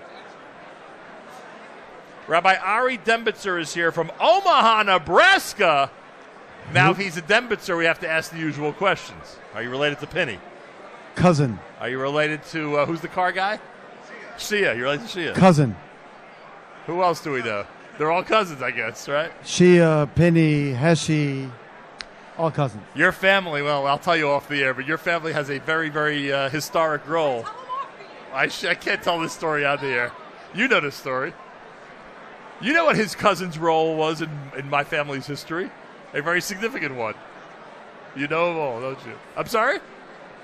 Ari Dembitzer from Omaha, Nebraska. Here's what happened. Years and years and years ago, before my uncle was in Phoenix, Zalman Siegel of Siegel's Kosher Market, he lived in Omaha, Nebraska. He was a shaykhit, lived in Omaha, and I'm talking about the 1950s and 60s. How has the community grown since then? So Omaha, Nebraska has a long history of people who used to be from Omaha, Nebraska. Not anymore. It's definitely does not have the numbers that it used to have, but now it's a regrowth, and there's a lot of Jews are reconnecting to their Judaism in Omaha. I have a slogan here on my T-shirt that says, "If I can't live in Israel, second best is Omaha," and I believe it. How's the weather in Omaha? So the weather, wow, you're asking the tough questions. The weather, Midwest, so in the winter it's pretty cold. In the summer it's pretty warm. All right. Hey. We get less snow than New York. That's a legitimate answer. What can I tell you? And how about the amenities in Omaha? Would I find what I need as a Jewish person? Would I find what I need in the community of Omaha, Nebraska? So it's a great question. We do have a lot of kosher food. The supermarkets carry really everything, meat, chicken. We are near a place like Hastings, Nebraska, which has a lot of kosher meat, Solomon's. I think Omaha is just incredibly accessible. There's never traffic, ever. Everything is a 15-minute commute or less, and it's really easy to get to. And you have Warren Buffett. We have Warren Buffett. It's true. Is that a plus? Well, everybody says that. Oh, Omaha, Nebraska. First of all, are there Jews there? Second of all, do you know Warren Buffett? Right. And the answer to the first one is yes, and the second one is no. What has the reaction been here today?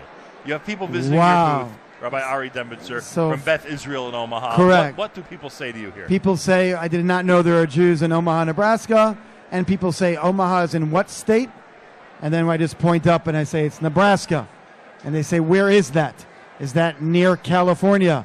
And I say, most people think it's flyover land from New York to California, but Nebraska is actually an awesome community with awesome people. Another slogan we have is people are nice for no reason. And when I get to Omaha, I will find a very warm community. Will I find a growing community, people who've just moved in over the last couple of years? Absolutely. It's a growing community. And will it's a I warm find community. affordable housing? affordable housing, the housing market is about, we've just bought a house for about $200,000, a third of an acre, 5 bedrooms, beautiful. Absolutely. The average market is about between 150 and 200, and a beautiful house. Oh, boy. Now that's an attraction. It's a big attraction. To say the least. Boy, oh, boy. What do children do in terms of schools? You have a day school out there? So we have a community day school called Friedel, which is the Orthodox, Reform, and Conservative, and Chabad. It's a community day school, an awesome school. I'm the rabbi. I'm very involved in it. Great education. It's a growing school. Omaha is just a really comfortable life, and it's a growing life. A very a slow-paced life compared to what we're used to out here? Well, I'm from Brooklyn, New York, so any slower would be dead. It took time for you to get used to. Absolutely, and it's awesome. It's awesome. When I cut people off on the highway, people don't honk. They just don't know what I'm doing. They've never seen that practice before. They haven't seen that. Rabbi Ari Debitzer of Omaha, Beth Israel of Omaha, how do people reach you, or what website do they visit to find out more about your community? OrthodoxOmaha.com. I'm also on Facebook. Rabbi Debitzer at OrthodoxOmaha.org. And how far of a drive from Chicago to you? So I've done it in 6. Most people say 7. That's a lot closer. It depends if you have a restaurant reservation that you're trying to get to. It could take you 6 hours. So you really do have. You have a couple of major Jewish communities that are relatively close. I didn't realize that. Yeah, very nice. Omaha's awesome. Pleasure really, to meet really. you. What's that? A pleasure to meet you. Thank you so much. Rabbi Ari Debitzer of Omaha, Nebraska. Awesome. ZK heard between 150 and 200 for a 5-bedroom house. That was it. He was ready to sign on the dotted line. That's it. Excuse me, sir? We can't hear you. Very good. What did he say? Well, he wanted to know if a Debitzer car would make it out to Omaha. It's possible. It's possible. Well, she has some good cars in the lot. So far, 2 of the best quotes just came from Rabbi Debitzer. Let me hear. Where people, Omaha, where people are nice for no reason. Right, and it's almost dead. Any slower, it'd be dead. Right. Oh, and he means that only in great? the best possible way. All right. Yeah, there's a lot going on here. There's a lot happening here at the OU Jewish Communities Fair. By the way, the folks from Philly. Yeah, that was a good spot. That was a good, yeah. Yeah, that was a good spot. Well, people here have they have a lot to offer. A lot of communities here have a lot to offer, to say the least. Now, people should just know that in the last half hour of the show or so, we are going to have representatives from a community in New York that's still looking to grow. New York City? New York State, like in the 5 boroughs, correct. Oh, New York City. Yes. All right. Yes. So there are places in New York that have something to offer here. So it seems. Because I would think that most that of the we've people maxed out. Or either that, or most of the places that are that have offerings are from out of town. But I guess that'll be an interesting revelation. And we'll also have our friends from Nefesh B'Nefesh. They'll be joining us as well. When is San Antonio, Texas, going to join us? They're next up. I They're next can't up, wait. but we're going to go to a song first. All right, we'll do this. Plenty more coming up. You're listening to the Nachum Segal Network.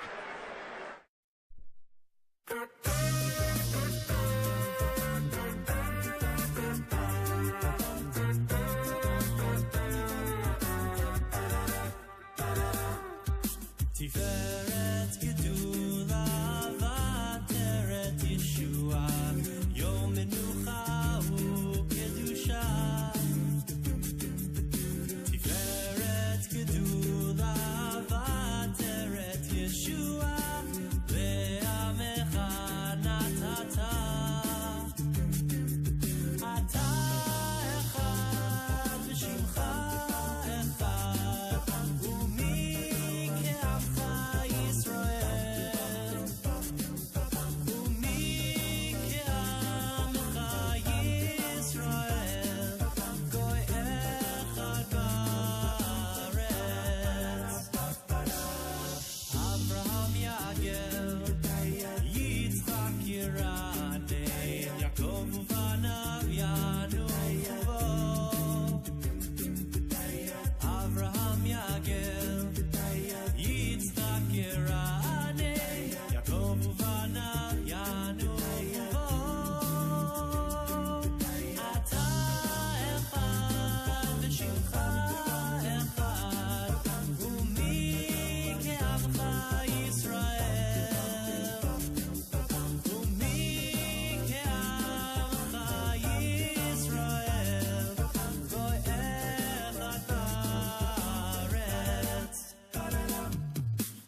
ישראל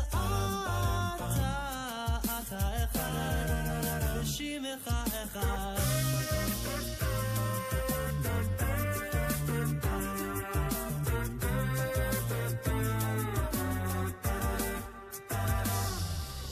מנוחה שלמה שאתה רוצה בה קרובנך וידוקים איתך היא מנוחתם ועל מנוחתם יקדישו את שמך אתה אחד ושמך אחד ומי כעמך ישראל אתה אחד ושמך אחד ומי כעמך ישראל אתה אחד ושמך אחד ומי כעמך ישראל ומי כעמך ישראל גוי אחד בארץ. I want to take this opportunity to acknowledge. Well, first of all, there's so many places here; it's impossible to acknowledge everybody. But I did want to say hi to our friends in Stamford, Connecticut. Both Sharon and Michael Feldstein are here, and I can tell you how amazing a community Stamford is. And also our friends in West Hartford, Connecticut. Ray Brender was here earlier, and even though we're not going to have a chance to speak to him, nonetheless, we will acknowledge the fact that West Hartford is among all the great communities here that are asking people to check them out and to consider them for their next home. Rabbi Rukowski is here, by the way, from Dallas, Texas. Dallas is represented here. And Rabbi Avi Billet from Boynton Beach. Do you know that I could quickly read through every single one of these communities if you wanted me to? Like a Sarpanei Haman kind of quickly? I mean, I don't think I need to do it in one breath, but I think I could do the whole thing. Okay. Where is that list? Why, did we have the list? Why would you want to? I don't know, just because everyone deserves a shout-out. Oh, okay. All right, that I hear. From Connecticut, we have both Stamford and West Hartford. From Florida, there's Boca, Boynton Beach, Delray Beach, East Boca Raton, and Orlando. Georgia has Atlanta. Indiana has South Bend. Ooh, South Bend is here. South Bend. Kansas has Overland Park. Massachusetts has Boston, Brighton, Brookline, and Malden and Sharon. Michigan has Detroit. Missouri has Chesterfield. Chesterfield. I wonder if Danny Goldberg's here. I don't think so. Let's keep going, though. Omaha was represented earlier. Right. I went to high school with somebody named Nyman. Last name was Nyman from Omaha. Okay. In fact, I think his sister is the very famous academician. Academic? Yeah, she's a very famous academic, if I'm not mistaken. Bayonne, New Jersey. Bayonne, New Jersey is here? Cherry Hill, Can we East get people Brunswick. from Bayonne, New Jersey here? No, I'm kidding. Edison, Elizabeth, No. Linden, Livingston, and Long Branch, plus Parsippany, Springfield, the Sephardic community of Teaneck, Twin Rivers, and West Orange. Jamie just said no. In Nevada, you have Las Vegas. New York includes Fleetwood, Harrison. Oh, that's why Rabbi Bienenfeld is here. Your old neighborhood near Harrison. Manhattan Beach, Mount Kisco. You know who grew up in Harrison? And Rochester's here. Our friends from Rochester. Do you know who are grew here. up in Harrison? Who? Michael Fragan. Oh, really? Yes. So he must know Rabbi Bienenfeld. Cincinnati. Mount Kisco. Wow. Yeah, Cincinnati and Columbus, Ohio. In Pennsylvania, Allentown, Elkins Park, Harrisburg, Philly, and White Oak. Shout out plus to the Wynwood. Wieners. Shout out to the Wieners from Allentown, Pennsylvania. Right. South Carolina has Charleston and Myrtle Beach. Tennessee has Memphis and Nashville. Wow, 2 Tennessee representatives. Texas has Austin, Dallas, Houston, and San Antonio. You might want to stop calling it Houston. Well, like Houston Street. Not the same thing. It says Houston.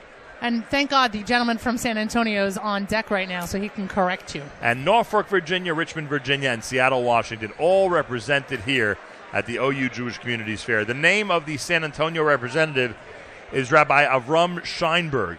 First of all, welcome to the show. Secondly, are you related to the legendary Rabbi Scheinberg of San Antonio? I am. It happens to be that coincidence that we both live in San Antonio, but we are related. He's my father. Wow. So you really are related. You know, Yeah, what, we kind, really you, are know, you related. know what kind of legend your father is. I think so. I try to get, He is a rabbinic living legend. He is a rabbinic legend, no Yes, doubt. He yes. is a rabbinic legend. Yeah. And somebody who, when any in the old days, years ago, before places like Houston and others became somewhat prominent Jewish communities, if anybody asked anybody about Jews in Texas, in the entire state of Texas, it was your father's name that came up. Right. And in fact, our synagogue was the only shul at the time to have a mechitza when he came down. When he put it in the entire state? The entire state. Wow. What year did he get there? 1970. Wow, I thought even earlier. It's 1970. Unbelievable. And so, well, quite obviously, I guess you're there your whole life, right? Yeah, I went away for yeshiva at 13, and I came back 20 years later when I was 33, about 3.5 years ago. My wife and I and our daughters, we moved from Eretz Yisrael, from Yerushalayim. We wanted to be in San Antonio. And the same synagogue? The same synagogue. But what's surprising, I shouldn't even say surprising, what is somewhat shocking to some of the people tuned in is that they're very familiar with Houston, Dallas, and maybe even a couple of other, smaller Jewish communities, but they don't associate San Antonio with a strong Jewish community. What can you tell us about the San Antonio community? San Antonio community is a small community, but I think that's one of the advantages of it. It's a place where you really become part of something. And if people are looking to move out of town, not necessarily to get away from the big city, but to become part of something, part of a big family out there, then San Antonio is a place that you might want to be. There will be other Orthodox families moving. There will be other Orthodox families. And it's there. close to where? I know Texas is a very large state. It's close to what other the closest city is Austin. Austin's about an hour and a half away. Houston's about 2.5 hours away, but really in San Antonio, there's everything you need. It's one of the biggest cities in America. It's a great place to live. It's a great place to raise a family. It's very laid back. We have the best sports teams in the best. Is it true that the world's best basketball team is in San Antonio? Is that true? That is true. It is the world's best basketball team. In my opinion, in my humble opinion. Are there any members of the community who have season tickets? There are. Is that getting you to move to the community? Now I know that there's a reason for me to go down. Pollock's moving somewhere because of the ice cream, and you're going somewhere because you're getting free tickets. If I know that there's a guy there that can give me some good tickets, I'll spend the shoppers or two in San Antonio. I got a guy. I will not go to a game unless I'm within the first 10 rows. There you go. A man after my own heart. And I need an aisle and a lot of leg room, that's all. Come on, Rabbi, hook us up with some tickets. Those are my only conditions. So when it comes to kosher food, when it comes to different things that people are looking for, it's an Eruv. Affordable housing. Right. What can you tell us about affordable housing? There definitely is in San Antonio. A house with about 4 bedrooms and a yard goes for about $250,000. Do you hear these sounds? Just like the 510. Right, exactly. Yeah. Kosher food. There's 3 restaurants in town, and the supermarket, the local supermarket, carries a really amazing selection of kosher food, especially for a community our size. What they bring in for us is unbelievable, and they have a personal connection with us, and they really try to help us out. It's a beautiful supermarket, and it's a beautiful shopping experience. You have a parking lot. You're not trying to bang people around for in the aisle. There's enough room. Everything's laid out beautifully. The prices are right. They do an amazing job. How far are you from El Paso? Very far. Santa Fe? Even further. Really? Yeah, El Paso is in a different time zone. Such a New Yorker. Do you flood as much as Houston does? We never flood. Oh, hey, Pollock, they never flood. No flooding in San Antonio. You're like 3 floods a year. There's 0 on the calendar. What do you think of that? May want to consider some better basketball team. And no flooding. That's about to be seen. Seen. He's a Rockets fan and all that. He was telling me on the way over. Yeah. He was trash talking while bringing you over for your interview. Yeah. In the green room. Exactly. All right. Everyone should consider San Antonio. Is there a website for people to head to? Yeah, there is a website. It's a little bit under construction right now. I would recommend that if you want to see about what San Antonio is about, go to our Facebook page, Rodfei Shalom on Facebook, and you'll see amazing programming, amazing things going on. Rodfei Shalom. There you go. Established 1909. Synagogue established in 1909. 1909, still going strong. Even stronger. Minyan, what, every day? Every day, of course. Every day a minyan. Daf Yomi. Really? Yeah. I know I know how terribly insulting it is when people like me go ahead and react with this type of it's okay. The Daf Yomi is actually pretty new, so it is pretty. Really? Yeah, we started in Bava Metzia, so we're Where did you go to high school once you hit 13? I went to a yeshiva in Denver for high school. Huh. I went to Queens, to Beis Medrash in Queens and The Sharatorah. Seagulls from Phoenix used to go to Denver as well. Yeah, sure. I remember that. Right. All right. Looks like that old bases covered. You've taken care of everything. I mean, San Antonio, It's funny you didn't ask what the 3 restaurants were. Oh, yeah, what type of restaurants are they? Okay, you want to know about the restaurants? Because if we spend 3 days in San Antonio, 3 we restaurants. need to eat different places So each night. there's one restaurant that has 2 locations, Yeah. and it's a very interesting restaurant, especially if you're only there for 3 days, you'll love it. Once you may be there for a little bit longer, the food starts tasting similar. But it's Tex-Mex. and it's vegetarian, it's dairy, but they have the best nachos. I'm in. They're Vegetarian. They're You the best just nachos. spoke my language. You know, they have buffalo burgers and all these different things that are all vegetarian. But the nachos are really what you need to order. The I'm nachos, in. if you go there, are what you need to order. And then there's an Israeli like falafel shawarma type of place. Of course there is. Excuse me? The best nachos. Oh, you know about the nachos. The Houston They're- guy they're- says that it's the best nachos. They are the in best San nachos. Antonio. Now, Rabbi, do we want to correct Nahum about the Houston-Houston thing, or we just want to pretend? I would say if you're from Texas, you would pronounce it Houston. Yes, Have and you if you been were to from San Antonio? anywhere in America, you'd probably pronounce it Houston. Yeah. Oh, yeah, what? Pretty we cool. Have, we have a real jet setter, this Pollock guy. He's been to San Antonio, he says. Hello, he was on Wheel So of how'd Fortune. you have the nachos then? Oh, they're the same restaurant. But it's founded in San Antonio. If you Okay, really want okay, the everybody original settle down. San Antonio. Rivalry. Rabbi Avram Scheinberg, a real pleasure to meet you. Likewise. Thank We're you so gonna- much We're for going to having put me it on on. our list. We're going to put San Antonio on our wish list. I want to go to Texas. I'm telling you, we got to put it on our wish list. I Well, wanna go to we did Houston with the floods. We'll go to San Antonio without the floods. And we don't need floods. We to go don't to Texas. need a flood.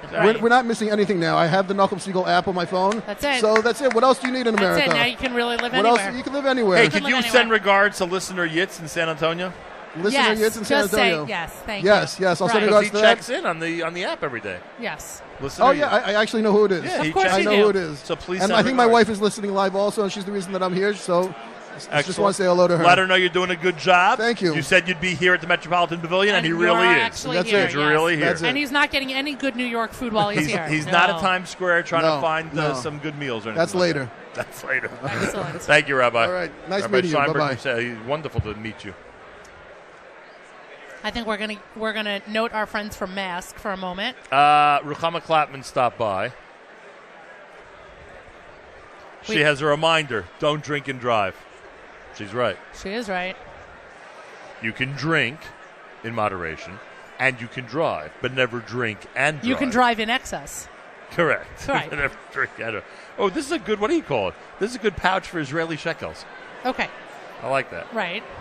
Special tefillah. She dropped by, and one of these jar openers. That's Oh, it is that looks what like. this That's is? what it looks like to me. Oh. Yeah. Yes, it's an easy gripper. An There easy you go. gripper. There you go. You see that? Thank you, Nahum. I could pick it out of a lineup. Ladies and gentlemen, we have visited with 9 communities from around the United States of America, and now it's time for the 10th before we get to our friends in Israel. And the 10th, believe it or not, is Manhattan Beach, New York. Could you imagine that?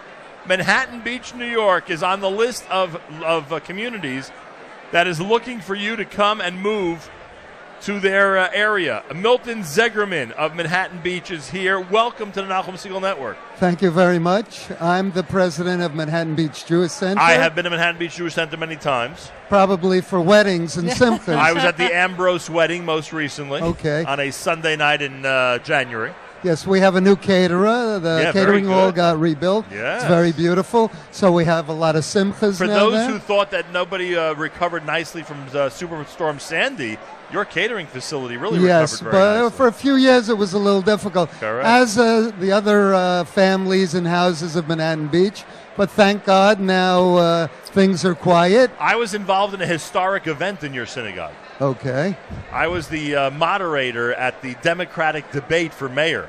Oh, I was there. I That was there. quite a night. I wasn't president at the time, but that was interesting. That was a very interesting Yes, event. It was right yes. after Anthony Weiner announced that he was back in the race. Yes, he was And there was a there. lot of media attention there. Boy, that was quite something. Anyway, the Manhattan Beach Jewish Center, was built how long ago? How old is it? The synagogue was built in the early 50s, but the synagogue has been around since it's about 90 years old. Who's or the so. rabbi now? The rabbi now is Rabbi Zelikovich, a very fine rabbi, very friendly. He gives classes. I take classes. He has a lovely young family. His wife, Sarah, she's involved too, and they have a nice young family that are growing up basically in the synagogue. And not only is your community close to New York City, your community's in New York City. It is in New York City. How do you like that? And also, it has a very suburban feel. It's surrounded by Sheepshead Bay on one side, the ocean on the other. You feel like basically you're in the country. Boardwalks, parks, things like that. Why are you here? Why is a New York City community at a community fair concentrating on communities from around the country? We're looking to rejuvenate the Jewish Center. We have plans which have just been approved. to build a 7-story, 23-apartment building with 3-bedroom, 2 baths, 23 of those, 10-foot ceilings, Shabbos elevator, other amenities to attract young Orthodox Where is families. it being built? Right across the street from the Jewish Center. I know that area. Yeah, we have a parking lot there now. We have a secondary parking lot, but we're going to use that for the building. And we plan, hopefully, in the next 3-4 months to start construction and hopefully be done by the end of 2018 to attract those young Orthodox families. Will it be considered affordable to young Orthodox Yes, families? because we're going to subsidize part of it. We can't say exactly how much, but it's going to be a good subsidy. Very nice. Boy, oh boy. So Manhattan Beach has that to offer, and of course, it would be silly for us to tell this audience about the amenities when you're in Brooklyn, New York. Right. They can imagine that you have every kosher and Jewish amenity Yes, necessary. yes. We're targeting people who live in Brooklyn or Queens or the Bronx, who want to stay in New York City, who have family, who have jobs that they want to keep and not move out. So it's a certain demographic, but I think it's a fairly large demographic.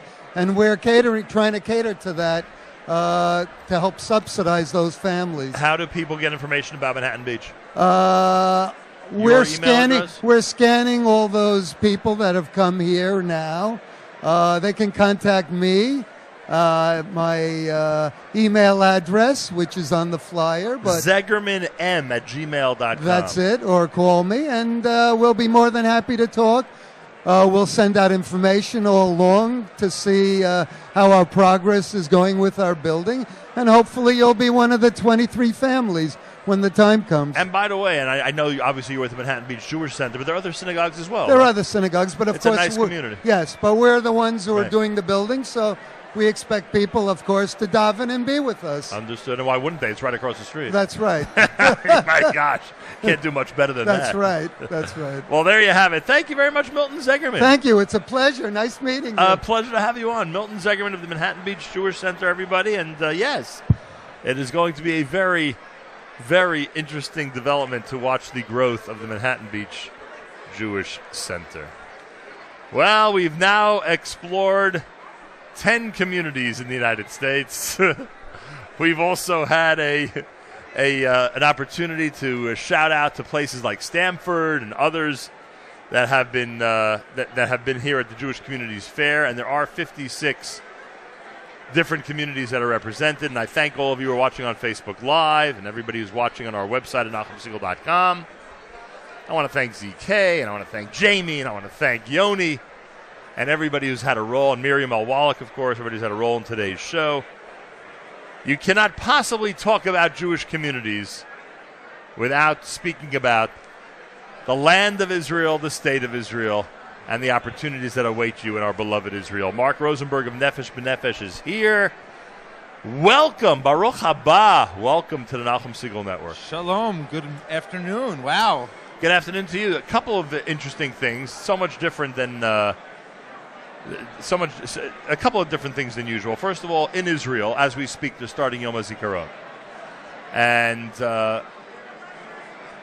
normally, under normal circumstances, you would not be here in the United States. You'd be in Israel to both commemorate Yom HaZikaron and to celebrate Yom HaAtzmaut. The first time in 16 years that you're not there. That I will not be there for Yom HaZikaron, and I'm running in a few hours to JFK Airport to make the plane so I can get back for Yom HaAtzmaut. And I'm not, and this is in no way, I am not being critical of anybody associated with this event. It shows us that when you're removed from Israel, when you're physically removed from Israel, sometimes it's difficult to remember that there are significant dates that are, that are part of our calendar. For sure. Again, with the benefit of the doubt, I'm not offended 100%. anyway. And I'm sure when they chose the date, they were aware that the event will be over by that time, so people can go to their communities. But they didn't think of you. It just points out the rhythm, that we're out of rhythm of sorts. And it's happened a few times. I mean, the lighthearted is that, I call my brother at work on Sunday by accident because I forget that I'm at work on Sunday and he's not. There are times where Israel is going through tense periods of time, and you see on Facebook feeds or people's pictures that they're like, oh, we went apple picking on a Sunday in New York, and you're like, oh, we're all holding our breaths for the news of what's going to happen with this tense situation. But today is acutely sensitive that you see that people are marking that they're making the sad transition into Israel. And presently, I'm talking and smiling, enjoying cookies from Memphis and cookies from Cherry Hill and ice cream from Cincinnati. And but it's All right, it's so the reality. So It's you the reality. so you understand my first point, certainly. My second point is that and I've said this before, we all know the importance of this community fair, and it's not a joke. It's a tremendous public service, and the OU has done it brilliantly, and you've seen the reaction. It's obvious that they've filled a tremendous need. But without Nefesh B'Nefesh, without the people and the state of Israel represented here, then obviously there would be something missing. Usually when we do broadcasts together, your organization and Israel is the main focus, so it's a little bit unusual that it's not the main focus, but I'm glad we at least get to spend some time together and talk about Israel. It's great. I think that I'm not sure what your official title is, Nachum, but it should be like commentator on the Jewish people. So it is a wonderful opportunity for us to sit and see what's happening to the Jewish world and see the growth of these communities and that it's flourishing and that people are proud of what they're doing. And it's nice also to be an outsider. Rabbi Fass, our founder and CEO, always talks about that. Sometimes when you get a Yitro, you get a perspective on other things. Right. The and you're big right. picture, forest and the trees. Yes, the forest and the trees. So usually maybe we're at the trees, at the flights and our Right. experience. So today I get to look from a Yitro and overhear what people are saying. And sometimes you've heard the rabbi say that Israel's the place to be. But if you're not thinking about Israel, then you should think about our community. Right. And there's another benefit, by the way. Now, when you go to San Antonio to talk about Israel, there'll be Jews there to speak to. Correct. I think there is actually is a T-shirt. I'm trying to get one. My next stop after this is if you can't move to Israel, Omaha's your next stop. Right, move to Omaha. Right. So but it's actually nice because you're lifting up Yerushalayim to that highest joy. It's an acknowledgement, and I think that. A criticism that is unfair that people say is that it's not on people's radar, and the people that have been stopping off, and the OU gave us such a great spot as you come in. People are walking through and they're expressing interest, and I think that some of the skeptical people in my family or some friends would say, people are going to walk right by you and they're just going to head on over to Allentown, and it's nice to see that that curiosity that people are people here are going through a transition. They're pondering a transition, and it's nice to be able that reminder. No question about it. Mark Rosenberg is here, Nefesh B'Nefesh. One of the themes that has been dominant in today's conversations is that when I ask about affordable housing, some of the city representatives have actually used the figure 150,000, 200,000, foreign numbers to those of us in the New York, New Jersey area. When it comes to affordable housing, this is something where you can as well toss in some towns where someone can buy something sprawling for a good value for their dollar. Correct, but I get to stand on both sides and say we have unaffordable housing, and people who say that they want to move to certain neighborhoods in Ramat Beit Shemesh or Modi'in or Yerushalayim where I live, and I get to be the person to say that if you want to move out of town from the out of town options. But we came with an arsenal of information and photographs of communities in the north and the south, so that people who are curious about these places will be able to connect. We have a nice chart of the per square meter cost of housing from very expensive in Tel Aviv and Jerusalem going all the way down to Katsrin and Arad, which is... what can you buy at Arad now? What do you need to spend at Arad? You could buy a super cottage, not just a villa, as it's called in Israel, with a lot of money for that $150,000. A lot of value, you mean? A lot of value, a lot of space. Of course, Arad does not have a traffic light. It's one of the thing it's famous for. And I don't think they have an OU shul there either. So, I mean, I like the kid about Carmiel up north. Carmiel has a young Israel. That's right. So they have a young Israel there. So they unfortunately do not yet have in Arad a young Israel.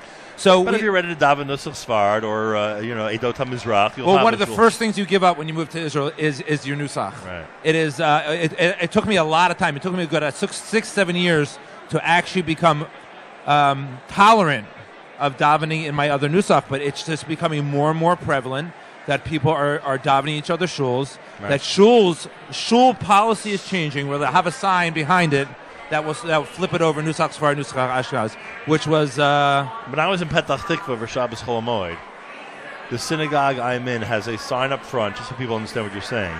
Depending on who's davening for the Amud, that's the Nusach they're davening. And again, by tefillah, it I could use be Shachar, it could be Ashkenaz, yes, and Musaf could be Oh, Sfard. it's a very common thing. People like the fancy Nusach Sfard Kedusha for Musaf, Right. so they set it up that way. Right. Very often in shuls I go to, and I used to walk out. And when I first came to, oh no, it has to be Ashkenaz. That's my Nusach. Right. And it's one of those things of What's the Nefesh B'Nefesh Mincha in Yerushalayim? Is that the Ashkenaz or Sfard? I think that the only people who volunteer to daven are Ashkenazim. Ah, okay. And so at least I know I can find that there. Yes. As someone who is often pressed into service, I would love for one of the people who are Nusach Sfard to step forward. And you're originally from Cherry Hill. They're here. Cherry Hill's here. is Yes. here? Oh, yes. As part of Philly, or no, separate. Separate. I didn't even see them in the book. And Exit 4 on the turnpike. And so when you say you're but so you don't tell people you're from Philly. Did you go to school in Philly? What was it? No, I was born in Philadelphia, and Cherry Hill is like Right, it's it right took me there. 15 minutes to get to the bridge from where I was at. It really is a Right. suburb of Philadelphia. Right. So which would you? So you actually lived in Philly or in Cherry No, Hill? Cherry Hill my whole life. And how are you? So you saw their booth. I had the cookies from my hometown. Are you shocked at how they're doing? Are you shocked at their I'm development? not surprised. I'm not surprised. You thought they'd grow as a Jewish community. Of course. I mean, I saw the growth as I was I've left 20 years ago. Right. I get to go over there. My favorite Yiddish word is Landsman. Right. So I get to go over my Landsman. Of course, I didn't recognize the people. And then someone finally I did recognize came up. And also the rabbi of the shul is here, Rabbi Epstein. It's because it was good or bad for the people in Cherry Hill that Philly was so close. Like it was No, it was it very- hurt the community or it helped the community. I think it was natural. I think that people for the suburbs went either one way or the other. They went to the Elkins Park, the Right. downtown. They went to the Elkins Park or Cherry Hill. Right. Or commuted to New York if they. Or commuted to New York. So Cherry Hill was getting a lot of the people who were commuting to New York much easier because it's only an hour and 15 minutes. But you see it expanding. I mean, I see it with my mom. My mom left the core of the Orthodox community is on the west side. I want to be modet to your audience. Is I grew up in one of those the families where we went both to the conservative and Orthodox shul, which was great for those Shabbatot my father would want to sleep in. So everyone thought he was at the other shul. Good strategy. That was a great strategy. So I've done that between the two shuls next to me. That I'll go one hashkama, one the other, and everyone thinks I'm at the other one. So you saw that there was one shul. Eventually, naturally, there was a breakaway. But then Chabad opened up on the east side of Cherry Hill, and then there's other small kollalim that opened up on the east side. And now there's an Eruv on the east side. You see that Cherry Hill is really expanding. I think partially because the community is, we say in Hebrew, mitchazek, that they're getting stronger in their observance. You also see the tentacles, I mean that in the positive, of Lakewood. Lakewood's influence, and people are expanding and coming up. There once was a Lakewood kollel that came up, and now there was really a mamash, a Lakewood kollel that was learning in Cherry Hill. So I think that people are naturally looking for opportunities outside of the New York area. They're moving there, which is always, I mean, you were with us a couple months ago. The Nefesh B'Nefesh slogan we're talking about is imagine greater possibilities. Right. We're talking about okay, great, I'm thinking about moving and I want a greater school option than what I have here. Or I heard this a few times that because of the cost of day school, people are weighing, should I send my kids to public school so that I still really can afford other things? So we're hoping that people will also imagine greater possibilities and explore with Israel. It's only a recent development that some of the amenities and attractions that communities here are offering became big attractions in Israel. Whether it be affordable housing, but much more so the tuition costs, right? That became a very big attraction in Israel. Yeah. To those used to paying in the tens of thousands of dollars per child annually of yeshiva tuition. Talk about availability of kosher food. I don't think there's any better place on earth than Israel when it comes to that. Right? Eruv is not an issue. Every community has one. It's not like here. I think it's really important. I think I may have said this on another time when we've talked about this. I was once interviewed by a Jewish newspaper about this topic of choosing communities. I mean, for 8 years, I've been advising people on choosing communities. And the editor of the newspaper said this to me. I was in shock. I wanted to fall off my seat. She said, how do people choose a community in Israel? Do they look for a mikveh and a kosher pizza place? And you're like... And they all have. I want to be like, how many mikvahs and kosher pizza places? It's like it's like unheard of that comparison is not fair to think of it that way. Again, it's a hard transition. The school focuses are different than sometimes people want and needs here. There's advantages and disadvantages to Aliyah. Nefesh B'Nefesh. We're very upfront about that. But it's you can't say it's like Allentown or Jerusalem. Right? That's the choice that we have here. But it's always good for people, especially in the planning stages, to realize whether they have kids going to first grade that this could be an option for as they get a little older. Or I see some empty nesters here. Some people who are their kids are a little bit younger and they're wondering if. They're ready to retire. We're standing right across Boynton Beach, and everyone I know in Boynton Beach is over the age of 60. So there are people who are wondering, is this the next stage for us? And I think it's great to be available at every stage of the process. NBN.org.il. NSN or NBN? What'd you say? NBN. What did you say? I see the NSN emblem and I see our symbol. Yeah. We should do that. NSN.org.il. That'd be cool. NBN.org.il. That is the. You know this gentleman? I do. And this is the paparazzi that follows you around. It's matching shirts. We really, it's time we have to go on the road again. Yeah, we really are. We really are a good team. Someone said that 5th grade tuition in Beit Shemesh, Israel, is 1,700 shekel a year. There are 3 types of schools in Israel. Okay, there's public schools, semi-private schools, and private schools. Public schools have 2 kinds: religious public schools and regular public schools. They are basically free. You might end up paying like $20 a year. Semi-private schools. Okay, here's my favorite. I send my kid to a semi-private school because we want 2 extra hours of Limudei Kodesh of Torah study a day. So we spend $100 a month. Okay. And private schools, you have to pay it all, and you don't have to obey any of the rules of the Ministry of Education. So again, without knowing it, that might be a private school. Right. Okay. There are different types of schools. So if you want a public school and you go to a small town, then that small town, everyone's the same. So it's a great education. I was telling someone about a health situation that we were recently involved with in Israel, and they said to me, "Do you know what my knee replacement cost me in Israel?" And I said, "Well, because we were talking about socialized medicine, the whole thing, 28 shekel." And they came over to us and said, "Would you like us to call a Gabas?" I got a free colonoscopy. It's amazing. It's really amazing. All right. Mark Rosenberg, Nefesh B'Nefesh, NBN.org.il, the perfect way to wrap up an OU Communities Fair. Thank you, Mark. A new knee and a colonoscopy. Bye-bye. You like that, huh? I thank everybody for tuning in. Thanks to our amazing staff, and thanks to everybody for watching on Facebook Live and, of course, on our website at NachumSegal.com. That will close out another successful visit and an incredible broadcast from the OU Jewish Communities Fair. Consider all of the incredible communities that the OU has been touting. Go to OU.org for information. Go to OU.org for information. You can check it all out. I thank you all for tuning in, for being part of this very interesting and exciting program. Plenty more programming coming up, and of course, the next edition of JM and the AM will concentrate on Yom HaZikaron tomorrow morning between 6 and 9 a.m. right here at the Nachum Segal Network.